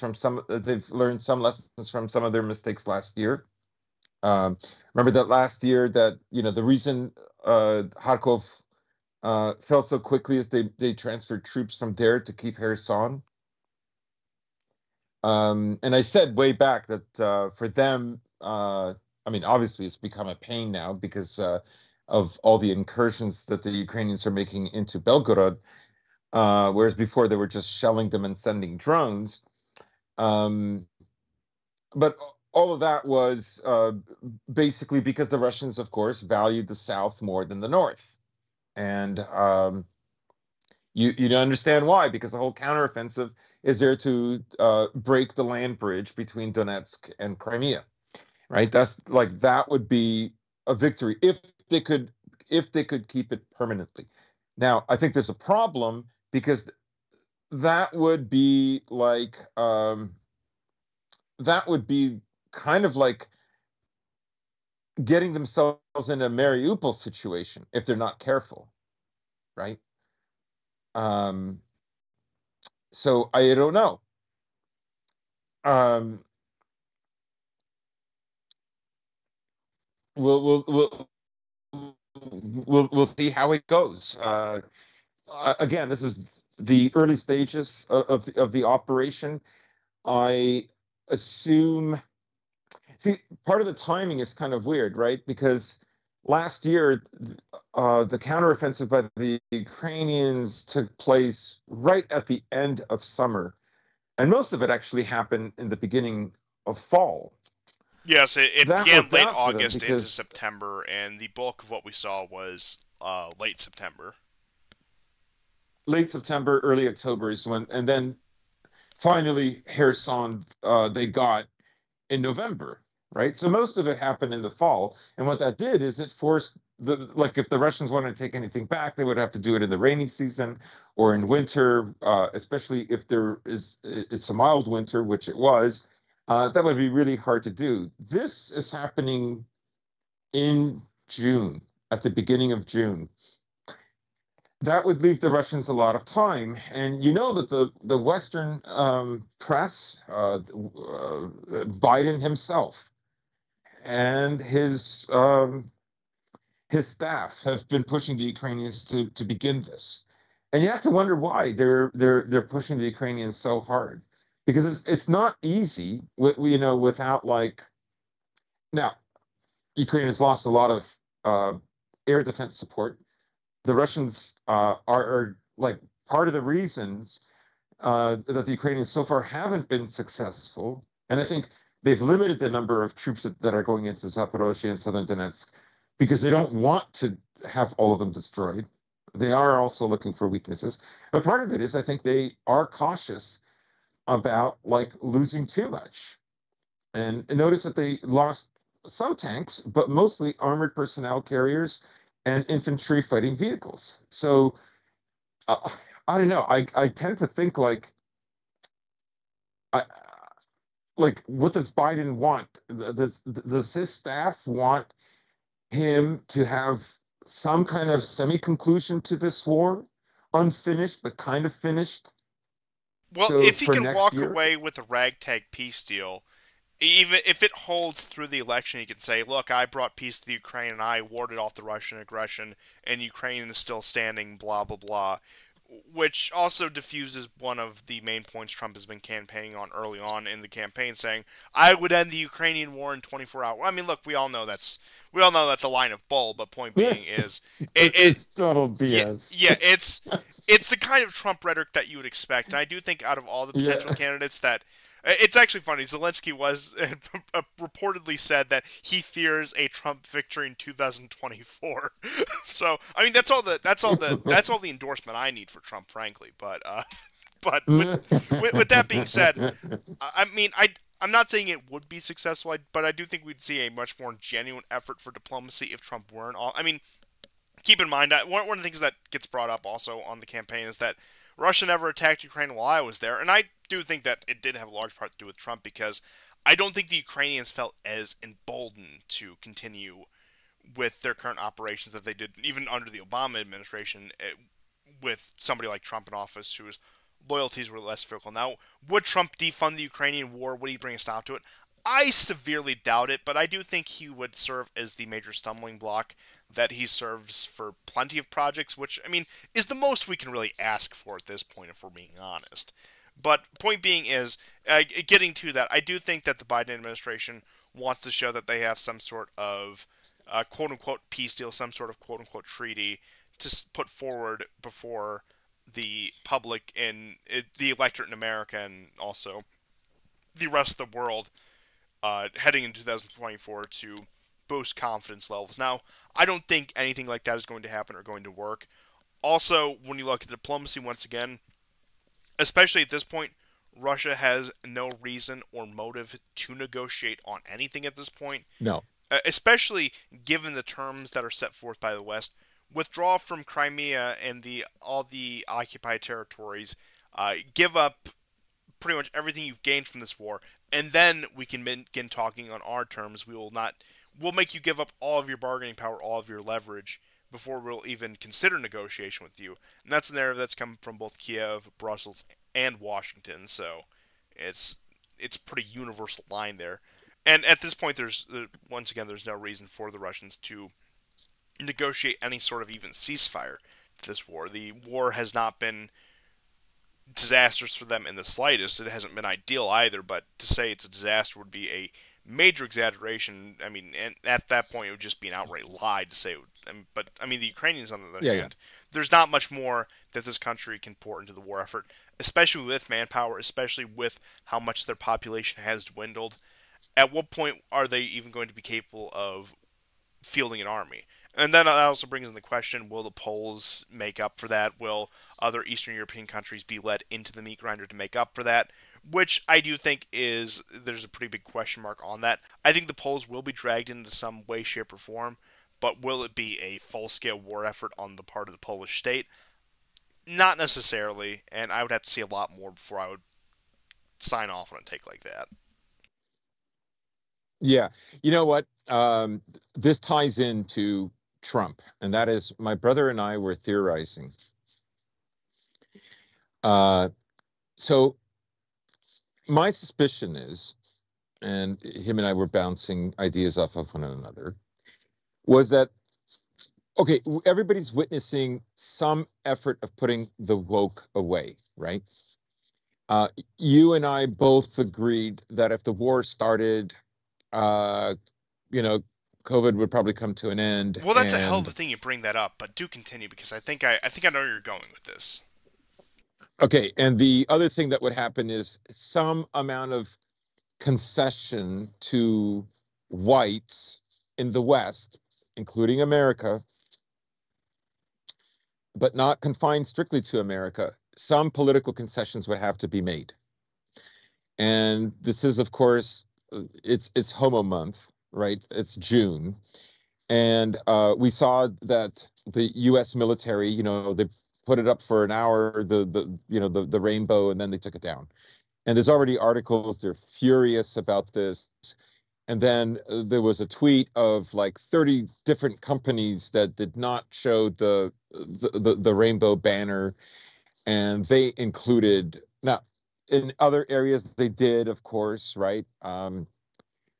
But generally speaking, I mean, and they also canceled Microsoft, a rainbow event. Apple, Nestle, Visa, big companies, over 30 of them did not put up the flag, right? Yes. And we said that they would have to give some kind of concessions, right? And now, why now? Why not when Trump was in power? Because there was no war. That's why. Well, yeah, exactly. And that also brings me into a point I was going to make here, is that at Nellis Air Force Base, there was supposed to be one of these events that was canceled the night before Rainbow Ramadan began. That's my news. I'm sure I'm not the first to say that, but I'm going to start using that.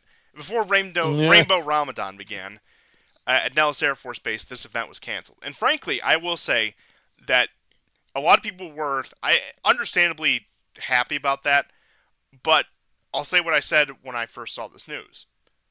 I think this is probably the biggest indicator that the U.S. is gearing up for war.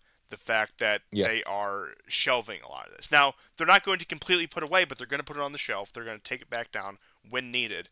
But they're going to spend the next few months, next few years, at least trying to reconcile with the same people they've spent the past 20 years isolating. They're going to reach out a helping hand. Frankly, if we're being honest, we're probably going to see, I'm not going to say complete stopping, but we're going to see a curtailment of attacks on things like Confederate monuments as well, insofar as they're left. Maybe even there'll be a blind eye turned to some of the Confederate and, let's just say, less than optical displays that you get from a lot of members of the military, considering the fact that, once again, a lot of the basis of the U.S. military comes from the deep South. We're talking places like Alabama, Mississippi, Texas isn't really deep South, but we're talking, again, that part of the country. These are the people who have typically fought the American wars. These are the people who fought the American wars even as recently as Iraq and Afghanistan. And what are you going to need to convince these guys to pick up a rifle and go over to East Asia or Eastern Europe or wherever the new conflict may be? Maybe even something will flare up with Iran again in light of the recent peace talks. Maybe there'll be some sort of Middle Eastern crisis. Who knows? Point being is, how are you going to convince these men to put pen to paper their name, giving themselves to the control of the Pentagon to get involved in the next war effort? You're going to, at the very least, stop at least outright hating them. You're going to convince them. And another trend you've noticed, and I don't know have any data on this, but I can just say from a collection of anecdotes, where you have, and this, I mean, I'm sure you all know it's very common. You have these families that are generational military service that pride themselves on the fact that their ancestors have fought in every war since the inception of the United States, who are advising their own children not to join the military or cautioning against it or trying to convince them not to do so. So, once again, when that stuff is shelved, will you start to see a reversal on that? And the question is, how worn down, how jaded is that constituency right now? Will putting up the rainbow stuff for a few years, and not once again, not entirely, but will putting the rainbow stuff in the background for a few years, will that be enough to convince them to think, oh, hey, this is ours again? I could say one great apprehension I have about Trump, which I think has mostly transferred to somebody like DeSantis, but I still have it quite a bit about Trump. I still think they could do that. Is they put the rainbow stuff in the background, they put the anti-white stuff in the background, they bring in a quote-unquote right-wing extremist like Trump or DeSantis, who brings out the rallying cry to defend Taiwan or to go into Ukraine or whatever the theater of choice might be. And of course, these guys are going to feel reinvigorated because, like most Americans, their minds run on the 4 to 8 year election cycle. They'll think everything is fixed now. The fact that they don't have to see the Rainbow Ramadan, and the fact that they can't catch a break for being, straight white guys, which, I mean, they can't. They're completely justified in their complaints there. But when they see that at least temporarily put away, they're going to think, oh yeah, our America is back. Ronald Reagan's America is back. Whatever the narrative they want to go to. And they're probably going to become much more traditionally patriotic, like they may have been, say, during I think Bush years might be the best example in recent memory. And you're probably going to get a lot of them who are back right on board with the American empire, because once again, they fell in the trap of electoral politics, thinking that our guys in here for the next 4 to 8 years, whether that's Trump, DeSantis, whoever else they can pull out, America's back, where the shining city on the hill, all the very typical American mythology that we had, I would say, pre-Obama at least. And there'll be, I think, I'm not saying all of them, I'm not even saying most of them, but I think enough of them will be taken in by the reconciliation effort, so to speak. Right, because there have been several articles, but there's also been a British military analyst publication that talked about the grave situation of the lack of recruitment for the British military. Now, we've already seen articles about this from the US, right? So they are gearing up, and this was something that we saw coming at the end of 2021 and 2022, So, yeah, they're going to have to do this. And again, this would make it seem, to some extent, they are they're okay with Trump getting elected. On That's what it would indicate to me. It doesn't mean he's on board. It means they're not afraid of him as president. No, no, because they think that he can be used to their ends at least to a degree, to the point where, Right. look, I will go on record. I still think Trump is the best chaos candidate that we have. In which case, that completely solidifies my support for him. But I do think that also we have a situation right here where he is not the same narrative detonator that he was in 2016 or even 2020. Mm-hmm. That he is not the Mm-hmm. same crisis of identity. He doesn't cause the same sort of identity crisis the caused the American Empire that he did 4 to 8 years ago. And I do think that is something that is bound to happen as he has been inside the system, so he's become at least somewhat a creature of it. He's become more of a part of it. But I still do think he stokes a proper amount of fear. But I do think that they are more comfortable, and especially with an aged Trump, he would be 78, almost 79 by the time he assumed power if he were to get reelected, just to put that in perspective. So we're probably talking a much less energetic and much less feisty Trump, which is the same Trump that we all fell in love with back in 2016. So there's that as well. He's going to be dulled from what he was. So once again, much more malleable, likely.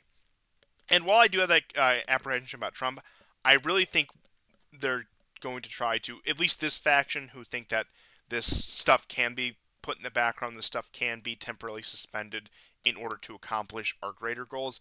I do think that somebody like DeSantis or somebody from his milieu is much more likely to be the face of that.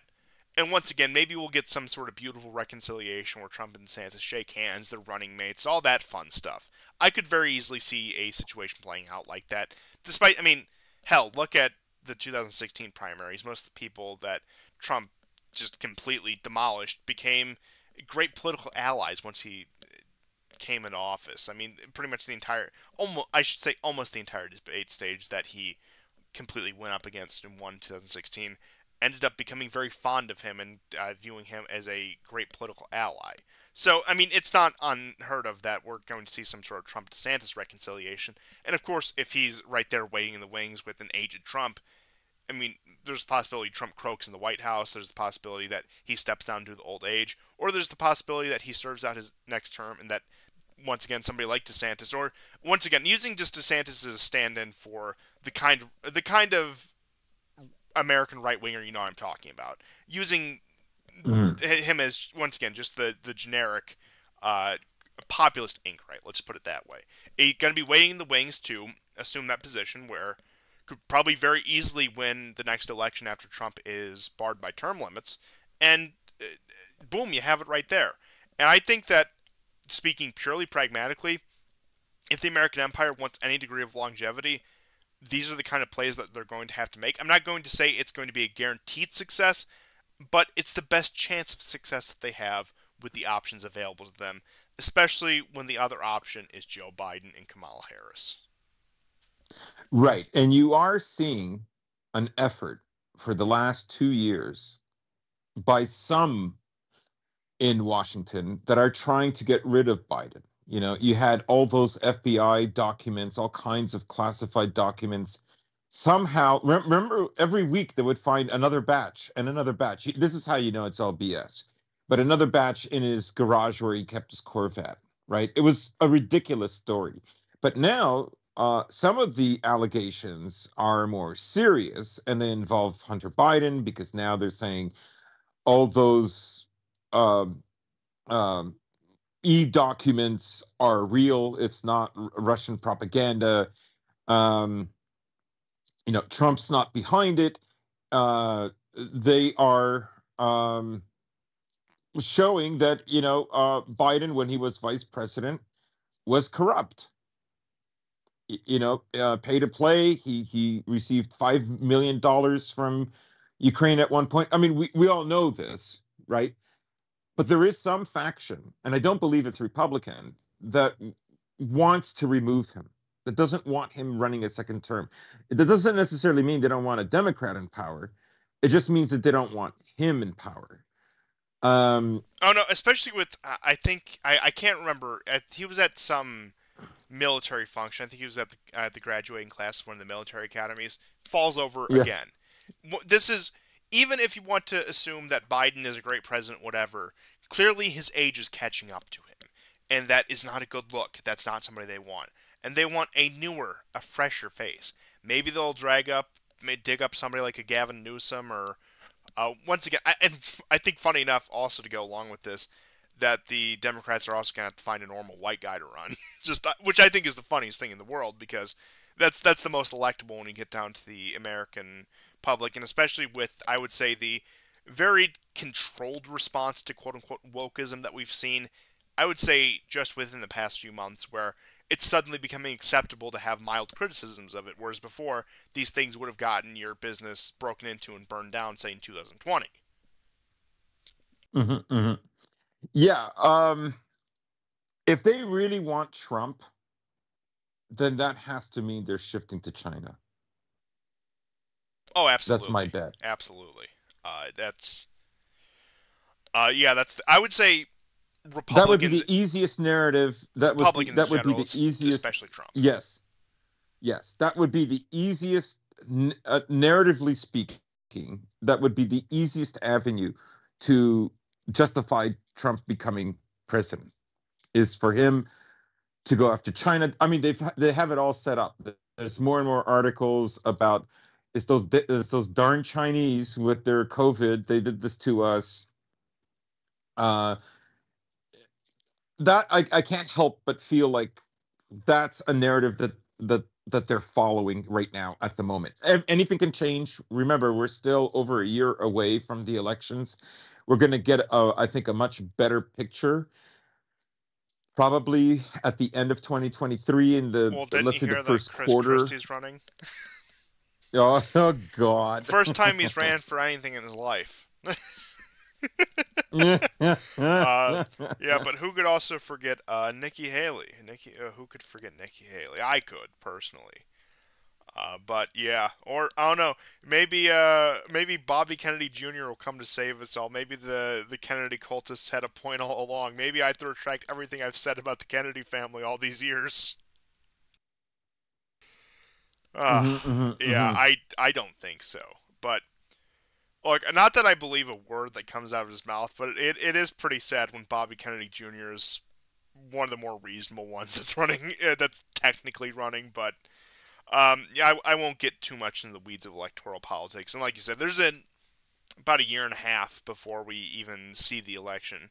And although I know YouTube's terms of service technically are more lenient now, I will say I affirm that there's never been election fraud in American history because that is how I'm going to comply with the YouTube terms of service. There's never been like that.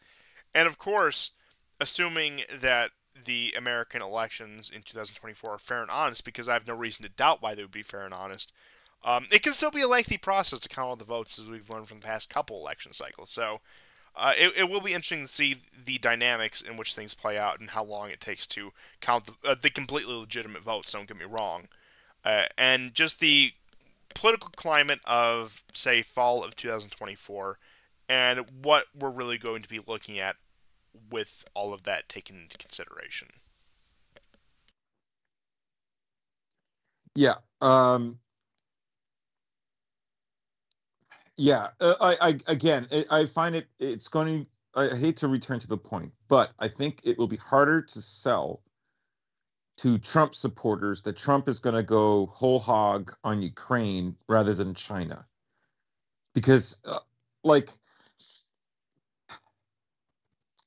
for again, I've said it before. For the left in America, it's much easier for them to have a war of white on white than white on Chinese or yellow, if you like. Um, Yes, yes. right, with him in power, they can form their own anti-war movement if they wanted to. It's just more feasible, I suppose. Yes, because I'm not saying war that's what's going to happen for sure, but I see that as the more plausible narrative that they could use him for. war in East Asia is a tough nut to crack for the left because of the racial politics that they ascribe to. And you'll even notice that when they go after China, it has to be because of their oppression of the Tibetans or the Uyghurs or whatever else, that they have to Yeah, yeah. fit it into that frame that we're fighting to liberate, or we will be fighting to liberate, or whatever. Whereas with the right wing, you can convince them this is a war for American pride and safety, and that we need to stand up to a foreign adversarial power.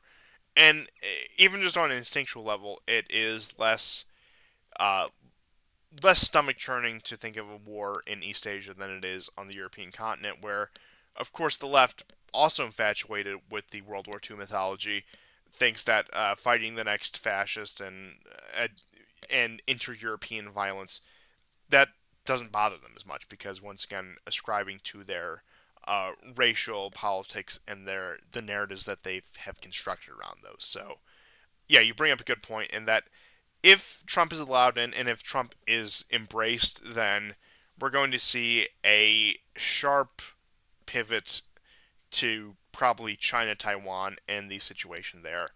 And also, that will depend on the elections in Taiwan, who is in power, how relations with mainland China are, because there's so many factors. I would say, and once again, I still, and a lot of people are probably going to call me crazy for this, and I really don't care.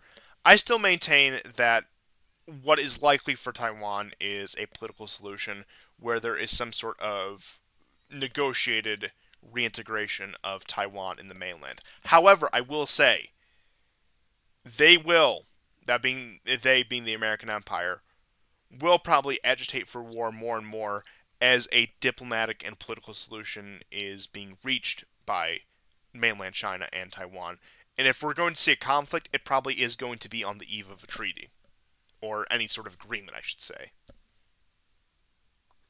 Yeah, I mean yes, I completely agree with that. The only way they could get Trump to pivot to Ukraine is if Russia helps China, then Trump will, will pivot to I mean, Ukraine. they And don't even have. that doesn't mean he's going to throw in the full force of American might.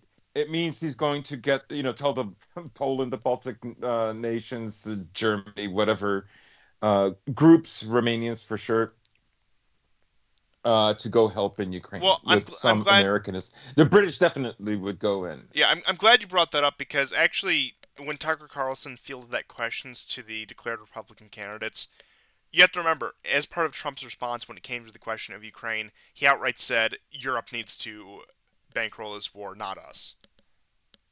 So, I mean Right, right, that's right, I right. mean, yeah, he's not necessarily opposed to intervention in Ukraine, but he views that the Europeans should take care of the Ukrainian front while we focus on the question of China, and that's been his Mm, approach. Now, what will Europe mm. even look like in 2024? That's not a pleasant thought, and like I said, I don't say that facetiously. I don't say that to point and laugh. I say that with a genuine sadness that I don't think Europe would be capable of bankrolling the Ukrainian war without the direct support of Washington. And that the Ukrainian war right now is a result of Washington, and that the European Union, left to handle this war on their own, it's the Ukrainians will not have a fighting chance at this point, as they do have a fighting chance with the infinite amount of American aid. The European militaries and economies could not support the kind of war effort that we see in Ukraine right now without the Yeah. backing of Washington. And I don't know, maybe that's the play here. Maybe it's just to stall to buy some time to keep Russia tied down a little bit longer in Ukraine while the question of China comes up. But once again, that's getting into a lot of speculation about a lot of electoral politics. But I will reaffirm that while I do have, I guess what you could say in the broadest sense of the term, a support for Trump, I still do realize the realities of what we're looking at here. Yeah, yeah. Yeah, like, and we're not suggesting that, America and China are going to face off. No, I think they would choose a proxy war. I mean, we've Oh made no, and that point yeah, before in other shows, but yeah, and just for getting back to anybody the, listening, even the question of Korea as well. That's also a yeah, potential yeah. major proxy war, but it wouldn't be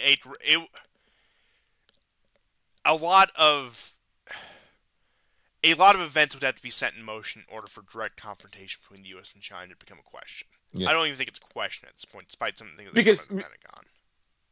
right, because for a lot of for like in many ways that the West is in late stage. Like for America, the economy is literally like fighting for the American economy is like how Europeans fought for the Crusades.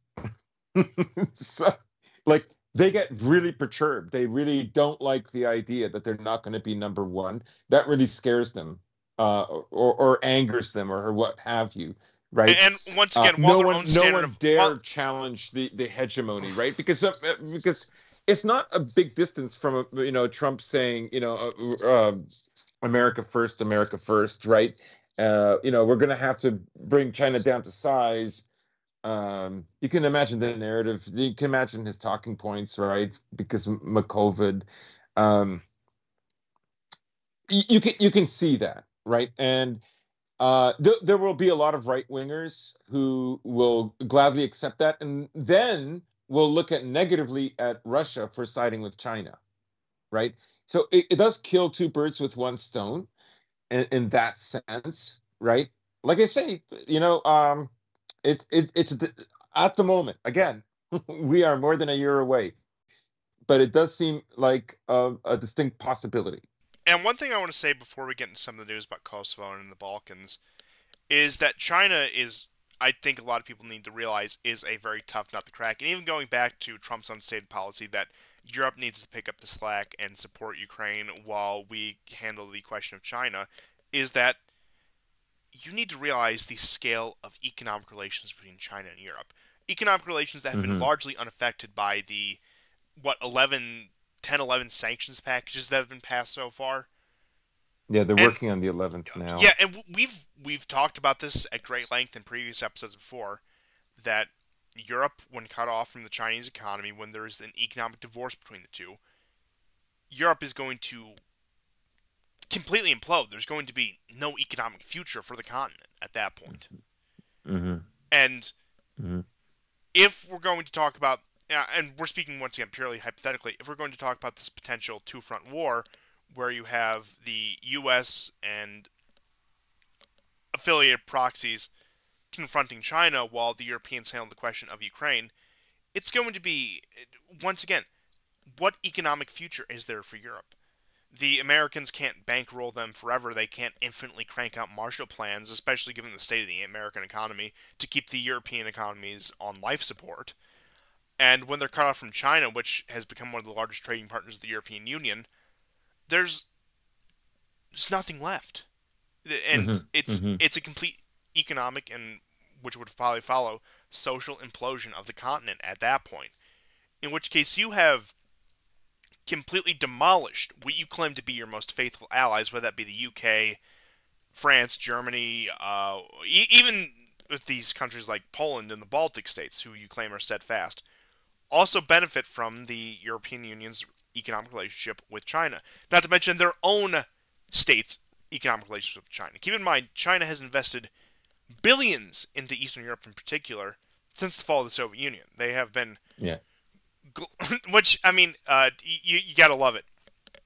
You need to beware of the Asiatic Bolshevik hordes, Yeah, but you can yeah, accept yeah. billions in investments from the Chinese.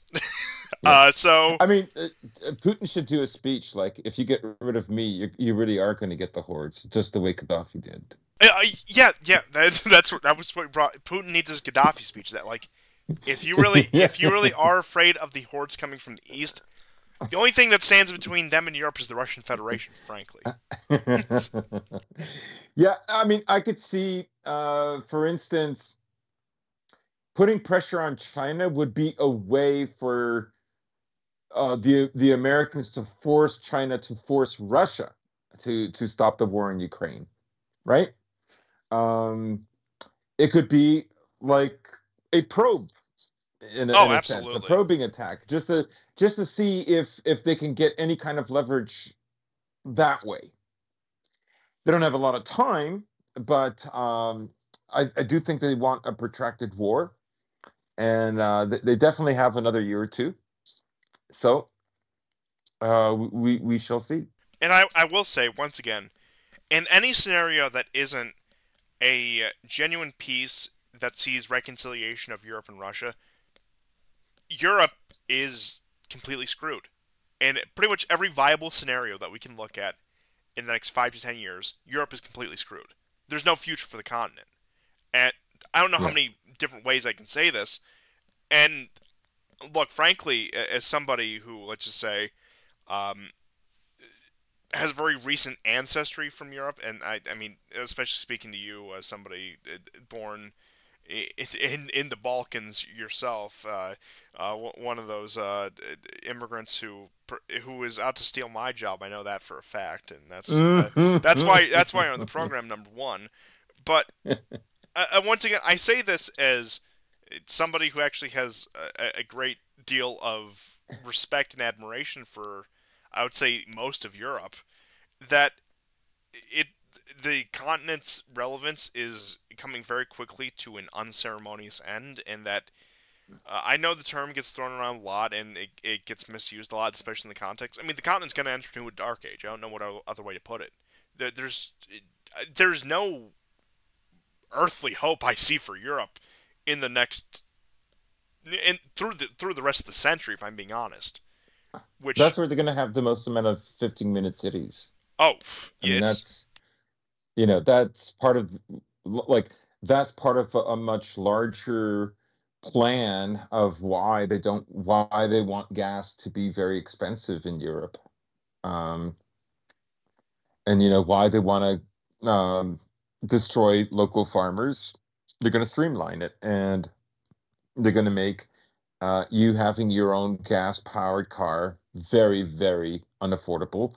Because these cities, like, they'll allot you this amount of times per year that you can drive out of your city, and that's what they're preparing them for, oh right? absolutely. And But once the again, Americans will make it look like that was a European project, like they didn't have anything to do with it. yeah, yeah, it was just the bureaucrats, despite the fact all these ideas came out of Washington, New York, whatever. Yeah. But once Like, again, even up until guys, they're not vassals, honestly. even up until the eve of 2/24 2022, you had a very cooperative, despite the sanctions, a very cooperative economic relationship between Europe and Russia, which kept the Europeans relevant, frankly. It kept them cheap fuel so they could continue their industry and they could continue on as a functional bloc on the world stage. In which case, the last reasonable avenue for Europe to maintain any sort of relevance was completely severed from them with the outbreak of the Ukraine war. And I foolishly thought, I said for months that if war breaks out, I think you could see a genuine legitimacy crisis in Europe where they might choose their own self interest over serving the American Empire. But what a fool I was for saying such a thing, thinking that there might be any sort of crack in Brussels that would allow something like that to happen. Clearly, I was severely wrong. And I do Mhm. think, even as you get more quote unquote populist parties in power in Europe, they all adhere to the Gladio narrative. They all adhere to, oh, well, hey, Russia's behind all these migrants, to the point where, once again, the continent has completely spiraled into a state of, I don't even want to call it self destruction because that's not fair to the Europeans, into a state of destruction by the hand of, I'll just put it this way, their own collaborators. Mhm. And yeah, I like I said, I take no pleasure in saying this. I am complete pessimist. I mean, I'm pretty pessimistic in general, but complete pessimist on the future of Europe as a functional block of countries and also, frankly, as a civilization at this point. As much as I would love to see it, I don't think there's going to be any sort of great European reawakening, at least in my lifetime, if ever. And like I said, I think I think it's a real shame. I think it's a shame that the Europeans have been cut off from Russia. I think there could have been a possibility for long-lasting peace and cooperation between the Europeans and Russia, but that's been completely squandered, and there's really no going back. Hmm. And Yeah. once again, perhaps I was a naive optimist for even thinking that was possible at any point, but I suppose that being said, we'll go on to Kosovo. Yep. So, the situation in Kosovo continues to escalate. More recently, the results of the elections that the Serb population in Kosovo, they boycotted these elections in February, leading to Albanian officials winning in all of these constituencies. Of course, the Serbs protested this because no, I'm saying this. I'm not saying I believe this. I'm just relaying the opinions of the Serbs. They do not think it was a fair election, therefore they boycotted it. And now you have Albania, it might as well be Albanian authorities, the Kosovar authorities going in and installing these Albanian officers into these political offices with great protest. Now, it's gotten to the point where the quote unquote peacekeeping forces from NATO in Kosovo have had to step in and prevent outright street brawls between the Serbian population and the Kosovo authorities. And, of course, the NATO forces have been disproportionately siding with the NATO authorities, even though there actually was an interesting case where the Hungarian contingent there just completely stepped aside and let the Serbs go free, and like we're very conciliatory with the Serbian population there, showing the growing relationship between Serbia and Hungary is even on a much more uh, interpersonal level, even just beyond the issues of the Hungarian and the Serbian state cooperating. But that has ballooned up into. I mean, and this is after, I would say, in particular, a very eventful past year in Kosovo. Now, it hasn't been a peaceful situation by any means since 1999 at least, and especially with the 2008 secession of Kosovo, which was almost immediately recognized by all the Western powers. And there have been flares up of violence and discontent throughout the years. And you'll recall, I think it was actually closer to the it would have been when the Serbs were celebrating Christmas, would have been January 6th, January 7th, because that's what it is on the Julian calendar. Serbian Orthodox Church still very notably on the Julian calendar, where there was that shooting in northern Kosovo with several Albanians, and I think I know it was just like I think that was also a 10-year-old that ended up getting shot and hospitalized in Kosovo, where you had that outbreak. You had the disputes over the license plates. You had the mobilization, well, not mobilization, but the amassing of Serbian troops on the Kosovo border, and the speculation that that was going to break out into conflict. But perhaps most interestingly is the fact that Kosovo has received condemnation from the Western powers and actually received sanctions from the U.S. as a result of this recent outbreak. Particular Prime Minister Albin Kurti, who is the Prime Minister of the so-called State of Kosovo, has received a great deal of condemnation, has received calls to de-escalate the situation on his part, because I think what we're seeing happen right now is they are genuinely concerned that the Kosovars are going to get themselves into a situation where they're in conflict with Serbia, while of course NATO is very preoccupied with the Russia-Ukraine war and simply can't bail them out, and that really that the Kosovars are going off script from what their NATO handlers would like them to do, and they fear that that might create a very inconvenient situation for Washington, Brussels, London, etc. You know, the biggest surprise of this um, small conflict. I mean, it wasn't a war. These were violent protests. One person was shot, but fortunately not killed. Um, was the reaction of the Americans, and therefore in tow by the European vassals. That's what surprised me the most. Blinken came right out with a statement. The U.S. ambassador to Kosovo essentially echoed the same statement, and that is, if Kurdi is not careful, he's going to pay consequences. They're holding him responsible for the escalation. Vucic appeared on CNN for a 12-minute interview. He handled himself quite well. And he was given some pointed questions. It was not all softball. But I thought he did a rather good job. They had Curti on first and then Vucic. And Vucic was allowed to counter the points, explain them, something that Curti wasn't. So it was a setup, right? So they are behind him. Now, there was an article that appeared today, why were the Americans so soft? Aha!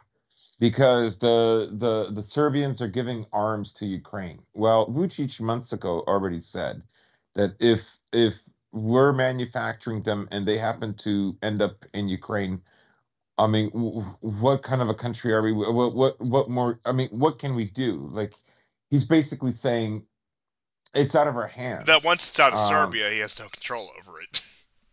Right, and also he's also implying that economically, even though Serbia economically is stronger than most of its neighbors, um, I've seen some reports saying it's still economically the strongest one. We've already gone over how many food chains, like supermarkets, are all British controlled or European controlled, right? Like they're very sensitive to sanctions. They would not be able to endure this like many other countries, and they're completely surrounded. I think he's implying that as well, that he has very limited maneuvering abilities in this situation. Um, so that I don't believe, the paper doesn't get it. What they're hiding, of course, is I think it was the European Council meeting that took place in Moldova. I think if America wants another hotspot, and that could be because the Ukrainian offensive may not go well, then um, they will try to flare something up in Transnistria because you had like 18 European leaders, including Vucic, who met with Sandu. Is she the president or the prime minister of Moldova? Prime Minister, I believe. Prime minister, yes. And of course, Zelensky was there. He's hardly ever in Ukraine. And Sandu said, if Ukraine wants to use Moldova to resolve the situation in Transnistria, he's welcome to do so. Now, what's I mean, interesting that's is even on top of that, there was a response from several NATO countries. Romania, in particular, stuck out to me. That if Moldova does find itself in a conflict with the Transnistrian separatists, that yes, they will not support that. They will not contribute yep, troops to that effort. So now, would they actually interesting. live up to those words? Who knows? Probably not. But What even, remember what Emil said? dude, please. If the pigs are quiet, they're eating the corn in the cornfields. That's why they're quiet. Words of wisdom that we should all take to heart, frankly. Yeah. but but you have several, at least regional countries that are affiliated with the NATO, or because virtually every country in continental Europe that isn't Serbia or Belarus is affiliated with NATO at this point. And with that being said, there is at least some degree of resistance now. Would that resistance actually be lived up to? But Transnistria has also been a very viable next front for this war, and that's also considering the massive amount of stockpiles that they're sitting on, and that Russia would have no means to Hmm. bail out Transnistria at this point. And Moldova, for the longest time, was very much in the Russian camp. Even post Maidan, they maintained very amicable relations. It was only until about 2018 that you really had a color revolution take place in Moldova, with people like Sandu coming into power and completely flipping the script on the country. And now these, it actually is strange because quite a few Transnistrians are ethnic Ukrainians, yet they are very aligned to Russia in that regard. Yes. Yep. And Pridnestrovia, as the locals would call it, which maybe I should respect their wish because I have a great deal of respect for them. funny enough, one of the most conservative country, quote unquote, conservative countries in Europe, one of the most conservative governments in Europe, which is it's it's a very strange little strip of land. It has no real outside support. Even the Russians don't recognize it. The Russians have recognized other breakaway regions in former Soviet republics, say the Donbass republics, the situation with Abkhazia and South Ossetia. Also, I do want to point out, because the persecutions of the Ukrainian Orthodox Church do continue, I just want to take a moment to point out that in Abkhazia, they also do have a schismatic church that the Russian state, that neither the Russian state nor the Russian Orthodox Church has recognized. So I will just say that is it just to create a little bit of contrast. Not trying to Hmm. say that oh, Russians are perfect, and anyone who would take that from that is clearly reading into my statements and trying to put words into my mouth. But just to put that on the record. But getting back to the question of Pridnestorovia, Transnistria, whatever you want to call it, it's very viable for a second front because it opens up those massive Soviet munition stockpiles. It's also a deal of humiliation to Russia that these people who are ostensibly their co-ethnics and very much aligned with Russia would likely either be killed or exiled from Transnistria. Where else would they go? They're completely surrounded on both sides, whether that be Moldova or Ukraine. They don't really have an out. They don't really have a avenue to Russia. It's not like they could exactly do an evacuation mission, even with aircraft, considering the fact that almost entirely surrounded by hostile airspace. And you also have Moldova serving as a funnel for wounded Poles who have been taken out of Ukraine into Moldova, where Polish aircraft then pick them up and fly them back to Poland. So Moldova has also served as a funnel for Polish and other NATO aligned troops to be funneled into Ukraine as well. So it's really there's really no winning move in this situation. That it's I would say it's a matter of when rather than if the question of Transnistria is solved. And I would say the other major question is how bloody it's going to be because this has a potential to kill tens of thousands, if not more, Hmm. in a Hmm. very short amount of time. With how heavily fortified Transnistria is, with the question of Moldova, and with the Ukrainians looking for a PR victory. And I feel like I'm parroting what we said about what was this? We talked about this about 6, 7 months ago, towards the end of last year. I remember. I feel like I'm just repeating myself verbatim, but I think everything we said then is still very much true of now. Right, and it's one of the most cynical moves they could ever make because the Transnistrians don't pose any threat. They've not close in the least with the Ukrainians. Now, last year the Ukrainians did launch some drone attacks on their radio towers. They had, marauders, saboteurs that went into their city and fired on one of their administrative governmental buildings. It's like they are trying to provoke them. It would be an incredibly cynical thing for them to do. But like when Gio was on the show and I said, they will blame the blameless, and he said kind of like a reverse sacrificial lamb. That's what it'll be, right? Um, it's kind of like we saw this tendency in Americans and also in the West, where the faults of this candidate, no matter how severe and bad they are, if there's a candidate that they consider the enemy, then like their friend enemy distinction will be so heightened that they don't care if it's a contradiction because they're at war and in a cultural war. But that mindset, um, that the the West is at war in many many different ways right now, and that mindset proves it. Um,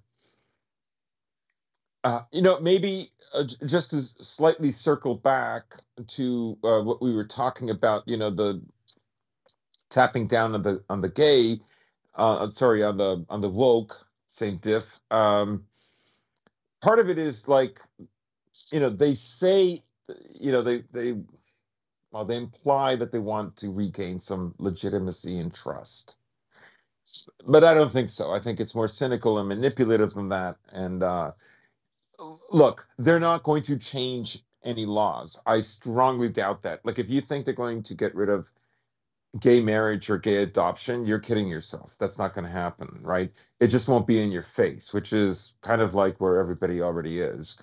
Not everybody, of course, not us, but um, a huge swath of the That's the population. prevailing narrative. Oh, why can't we just do things like we did in the '90s or whatever? Or Yeah, what? yeah, yeah. What? Funny enough, neither gay marriage nor gay adoption were federally legalized in the '90s. But I guess that would I guess that would conflict too much with the rose-tinted glasses people have about the era. But I digress.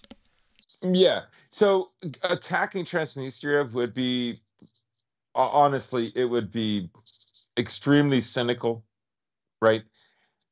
Um, the longer this war goes on, I think like I mean, there's less support amongst the European populations, not necessarily the politicians, because the politicians, they're most of them are terrified because what will happen is they I think they quickly realized, maybe Schultz was one of the slower ones, but if they were critical or demanded, like, hear what Russia has to say, this is before the war started, the media would chant them and say you're a Putin puppet. Well, so, not necessarily so explicitly, but you're a Putin sympathizer, and NATO's non it's not negotiable. NATO, Russia's not part of NATO, and so on and so forth. And so what happens is the elites, um, because they have a media that's fully on board with whatever America wants, including in Europe, don't want to be on the other side of this moral divide. However, I do think there are more politicians, like let's say in Bulgaria, definitely in Hungary, um, that are starting to voice concern, right? Um, Many of them are also running out. Frankly, they're running out of stockpiles to send to Ukraine anyways, and now it just becomes a question of financial aid to prop up Ukraine, because Ukraine has fight as long as there's money, right? If the money's stopped, what would happen is Ukraine would fall into kind of a, not just a financial depression, but a kind of a moral depression. It would be all effed, and the fight would, I think, over a large swath would evaporate. The funding itself is what keeps the fight going to a very great extent because there are no consequences, right?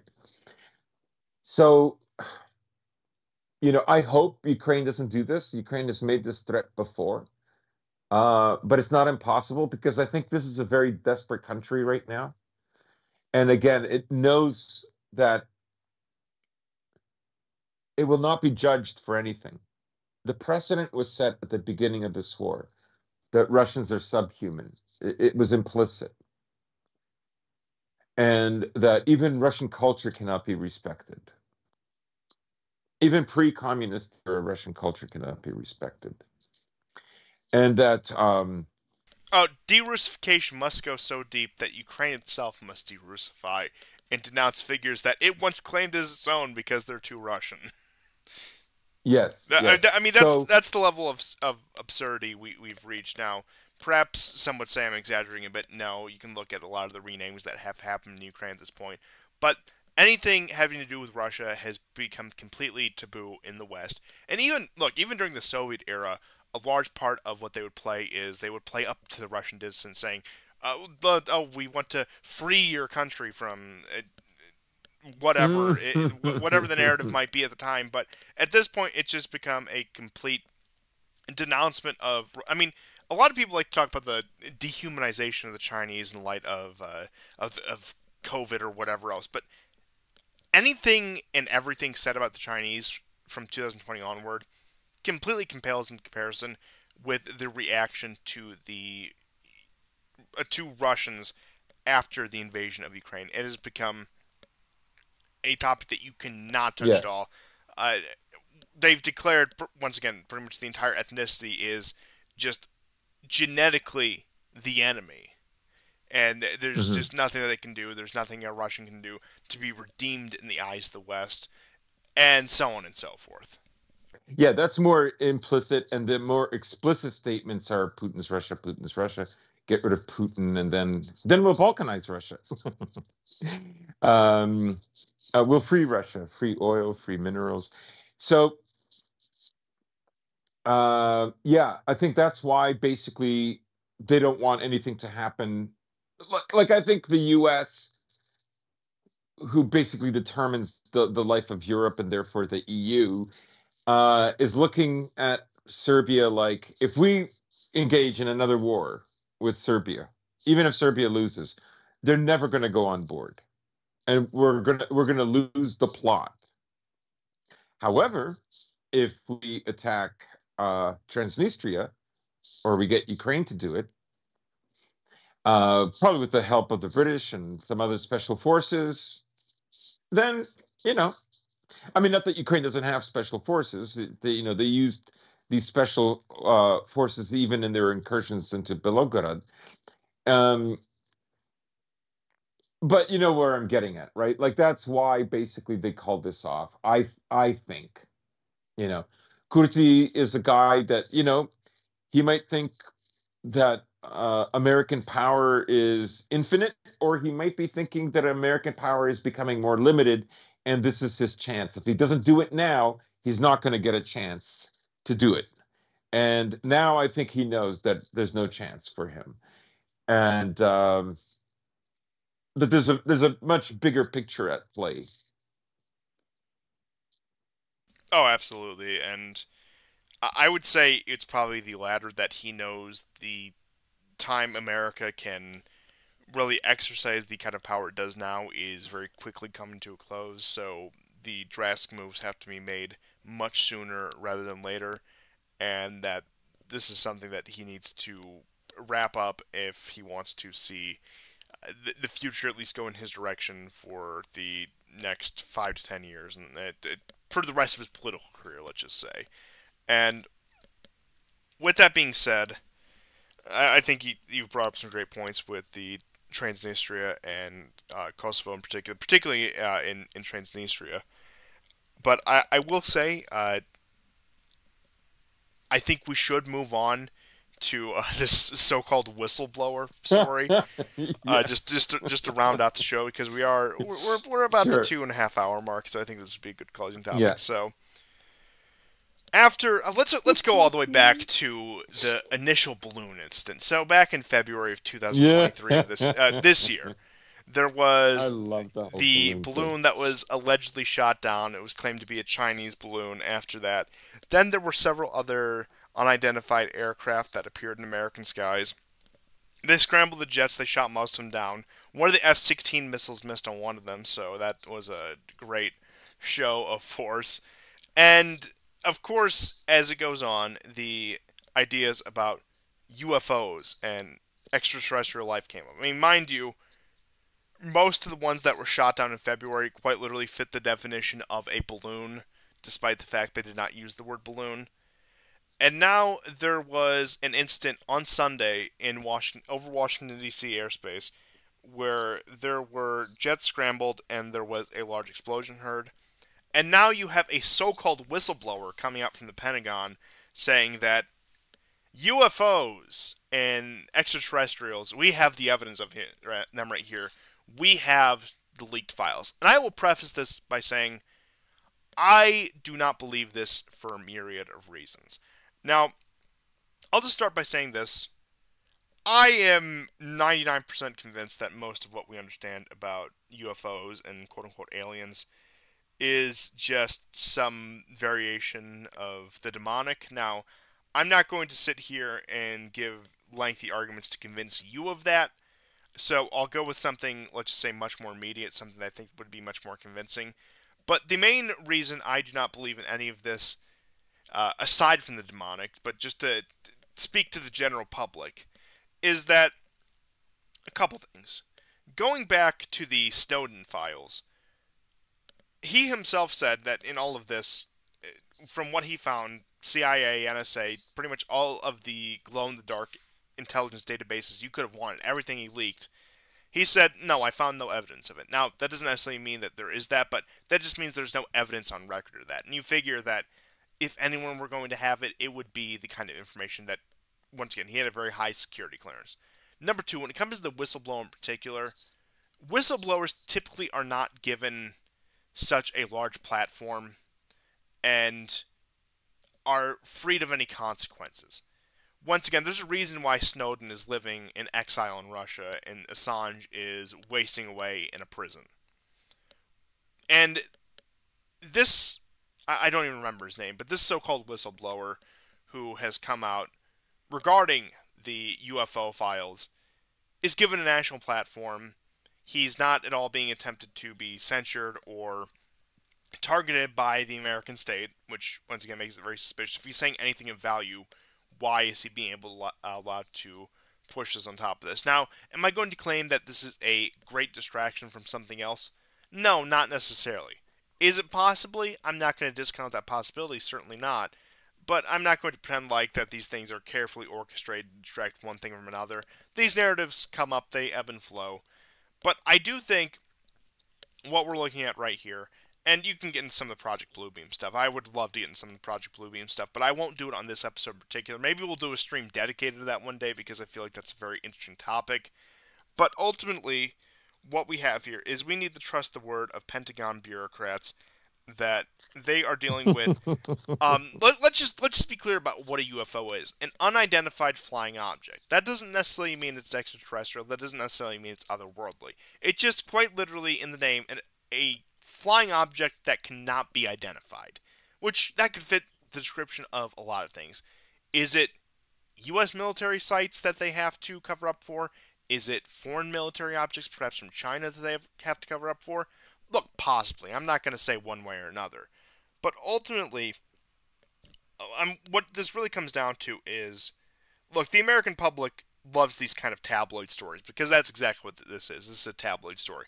They love it. It's always good press. It's always good to bring this out. And not to mention, it's also a good excuse for the Pentagon to continue to justify its outrageous budgets and its seeming impunity in its own operations. So there's that as well. And look, I'll just say the last thing on the UFOs as part of this rant, at least. It's truly stunning whenever they release the footage. It's always 15-year-old grainy footage that you can barely make out. Now, once again, I don't want to, and while I may have some of my beliefs on this, I don't want to delve too far into the real, like, deep conspiracy stuff, at least for now. But I just do want to say I have a hard time really believing any of this, and the more they put out about it, the less credible it sounds, especially when they have to appeal so much to quote-unquote intelligence agencies. What does that remind you of? Well, you have to listen to Yeah. the experts from the intelligence agencies telling us that this is 100% real. You know, I saw that guy being interviewed. I did not find him convincing. And the other thing that it reminded me of was that, that whole phenomenon after the X-Files, you had, the History Channel just became Ancient Aliens. It was all Hitler and Ancient Aliens. Ancient aliens, Years and because years. they can't accept the And fact that black man accomplished anything, okay? We was gangs. so so there was the Iraq and Afghanistan wars were going on, and suddenly these shows became really popular. And I'm almost thinking, like, are they trying to revamp that? Like having some kind of a distraction, but this time, they have to be more participatory in it in order to lend a certain level of credence. So I do think on some level it's a distraction. Now, I loved it when, like, at work, I really loved it when we had all those balloons flying around, and people would say balloons. I go, we don't know if they're balloons. They could be a UFO. We don't know that, right? And then I would start to pretend that I was an alien. So I would be there in the morning, and one of the women who works just behind me would come in. We work in the same department. She would say, "Good morning, Karan." I said, "Good morning, Pamela." And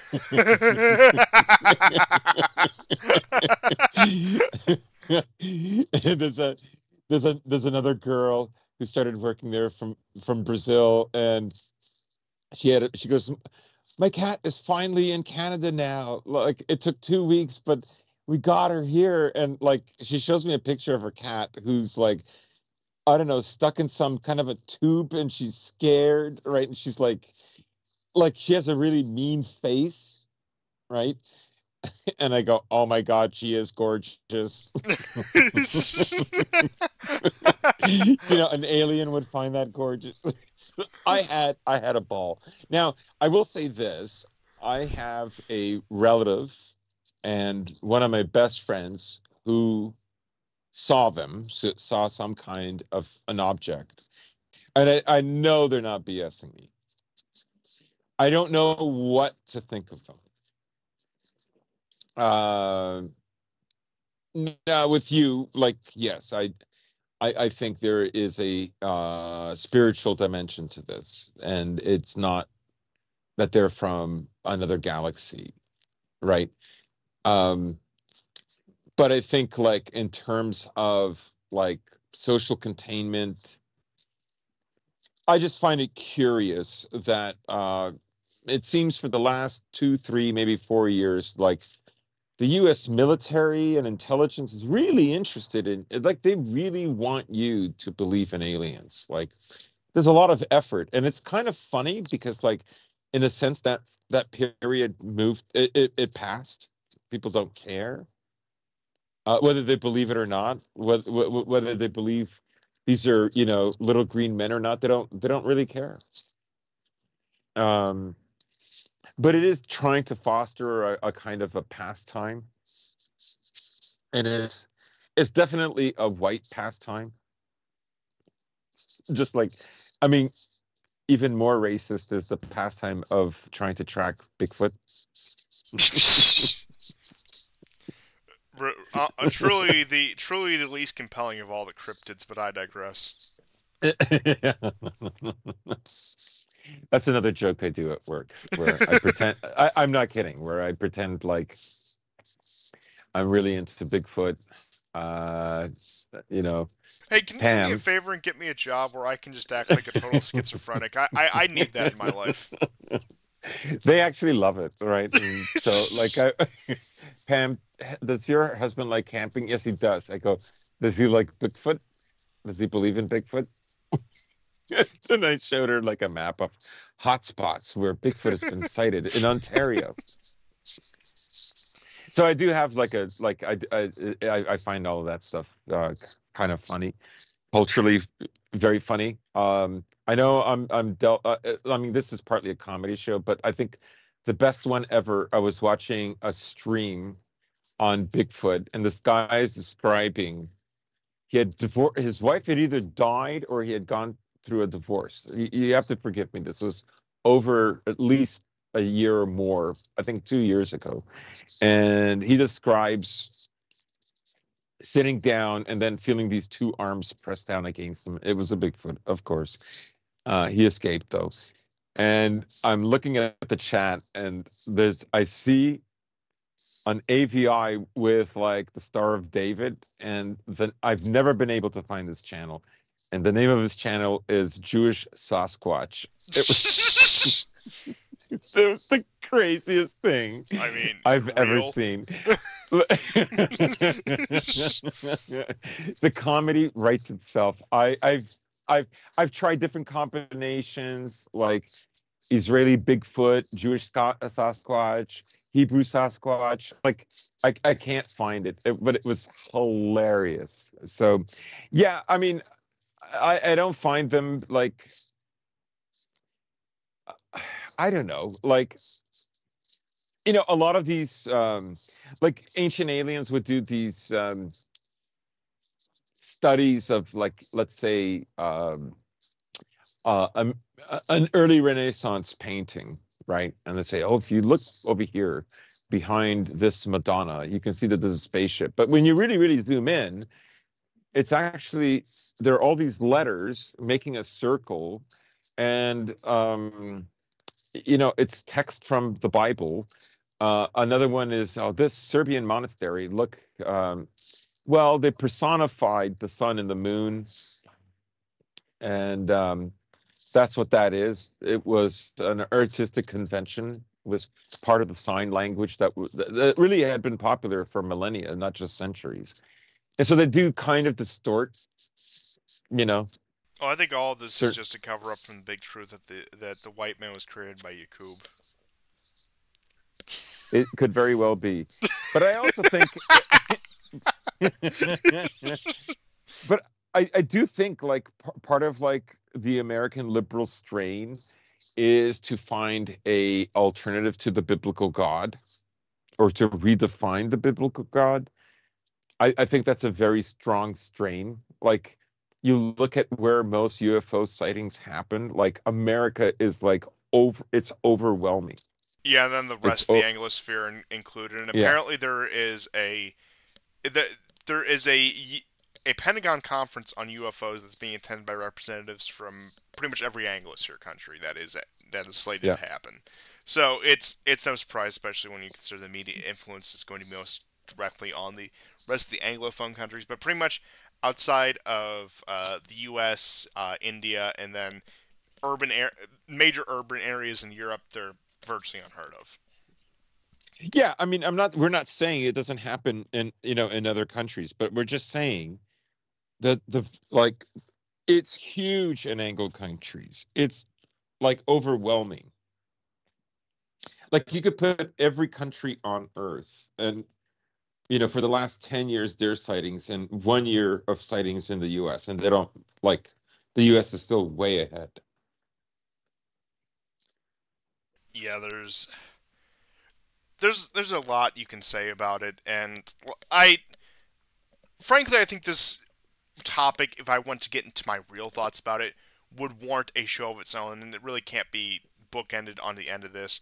But I do think what at least needs to be said here is that just don't trust anything that comes out of the Pentagon, even from so-called whistleblowers. And I think the most recent quote-unquote Yeah. Discord leaks is more than enough proof than what you need for that. And that's really the all the thoughts I can give on it, at least in this context. Yeah. Yeah, I echo that. That should be the first red flag is after more than a half a century now they're doing this. And like I say, I think a lot of it is part of I mean, some of it is desperation, but part of it is again that kind of new agey stuff. Who knows? Maybe they want that as a counterbalance to uh, because all these articles about Christian nationalism and so on, right? That like that would chip away at that. I don't know. They have it could be containment. There's just something weird about them, being so open about it. Because remember when I think when Clinton was leaving office, he was supposed to disclose all of this stuff. Like in 99, 2000, people really did want to hear it. And now I think, they're kind of bored. And it's like it's low effort stuff. It's kind of like believing that Russia blew up its own pipeline, like even though they had already turned off the gas for 2 weeks, like they couldn't just turn off the gas. Like everything's low effort. And like I say, people are in a war state of mind and they're going to go with talking points no matter how stupid they sound. So maybe that's why Yeah, the they're doing this. I know like a lot of people also think like they're going to stage some kind of alien landing. Like there is that theory has been knocking around for well over 25 years, right? yeah, that's the whole And it goes Project all the way Bluebeam back thing. to yes, yes. I mean, I could go on lengths about that. I'll just say if aliens in the possibility that they are real, I don't think I can really say my honest thoughts on YouTube, but I'll just say we should be able to defend ourselves with every means necessary. I'll just put it that way. I think you all know what I'm Yeah. getting at there, but no, no, get out of here. Like I said, I am not discounting it, but I have yet to be convinced, and much of what I believe we know is I would attribute more to the spiritual to it. But like I said, this topic, if you really want my full thoughts on it, we just need to do an entirely separate show on this. Which, I mean, honestly, at this point, we might just, depending on how scheduling works out. But I mean, that's really all I can say about something like this. If you have any final thoughts on this or any Yeah. last minute stories, now's the time. Absolutely. My final thoughts is pray the aliens don't join the Ukrainians in the counteroffensive. So that's all I'm saying. I remember, I think it was in January of last year, they were saying aliens haven't contacted us because of Russian aggression. I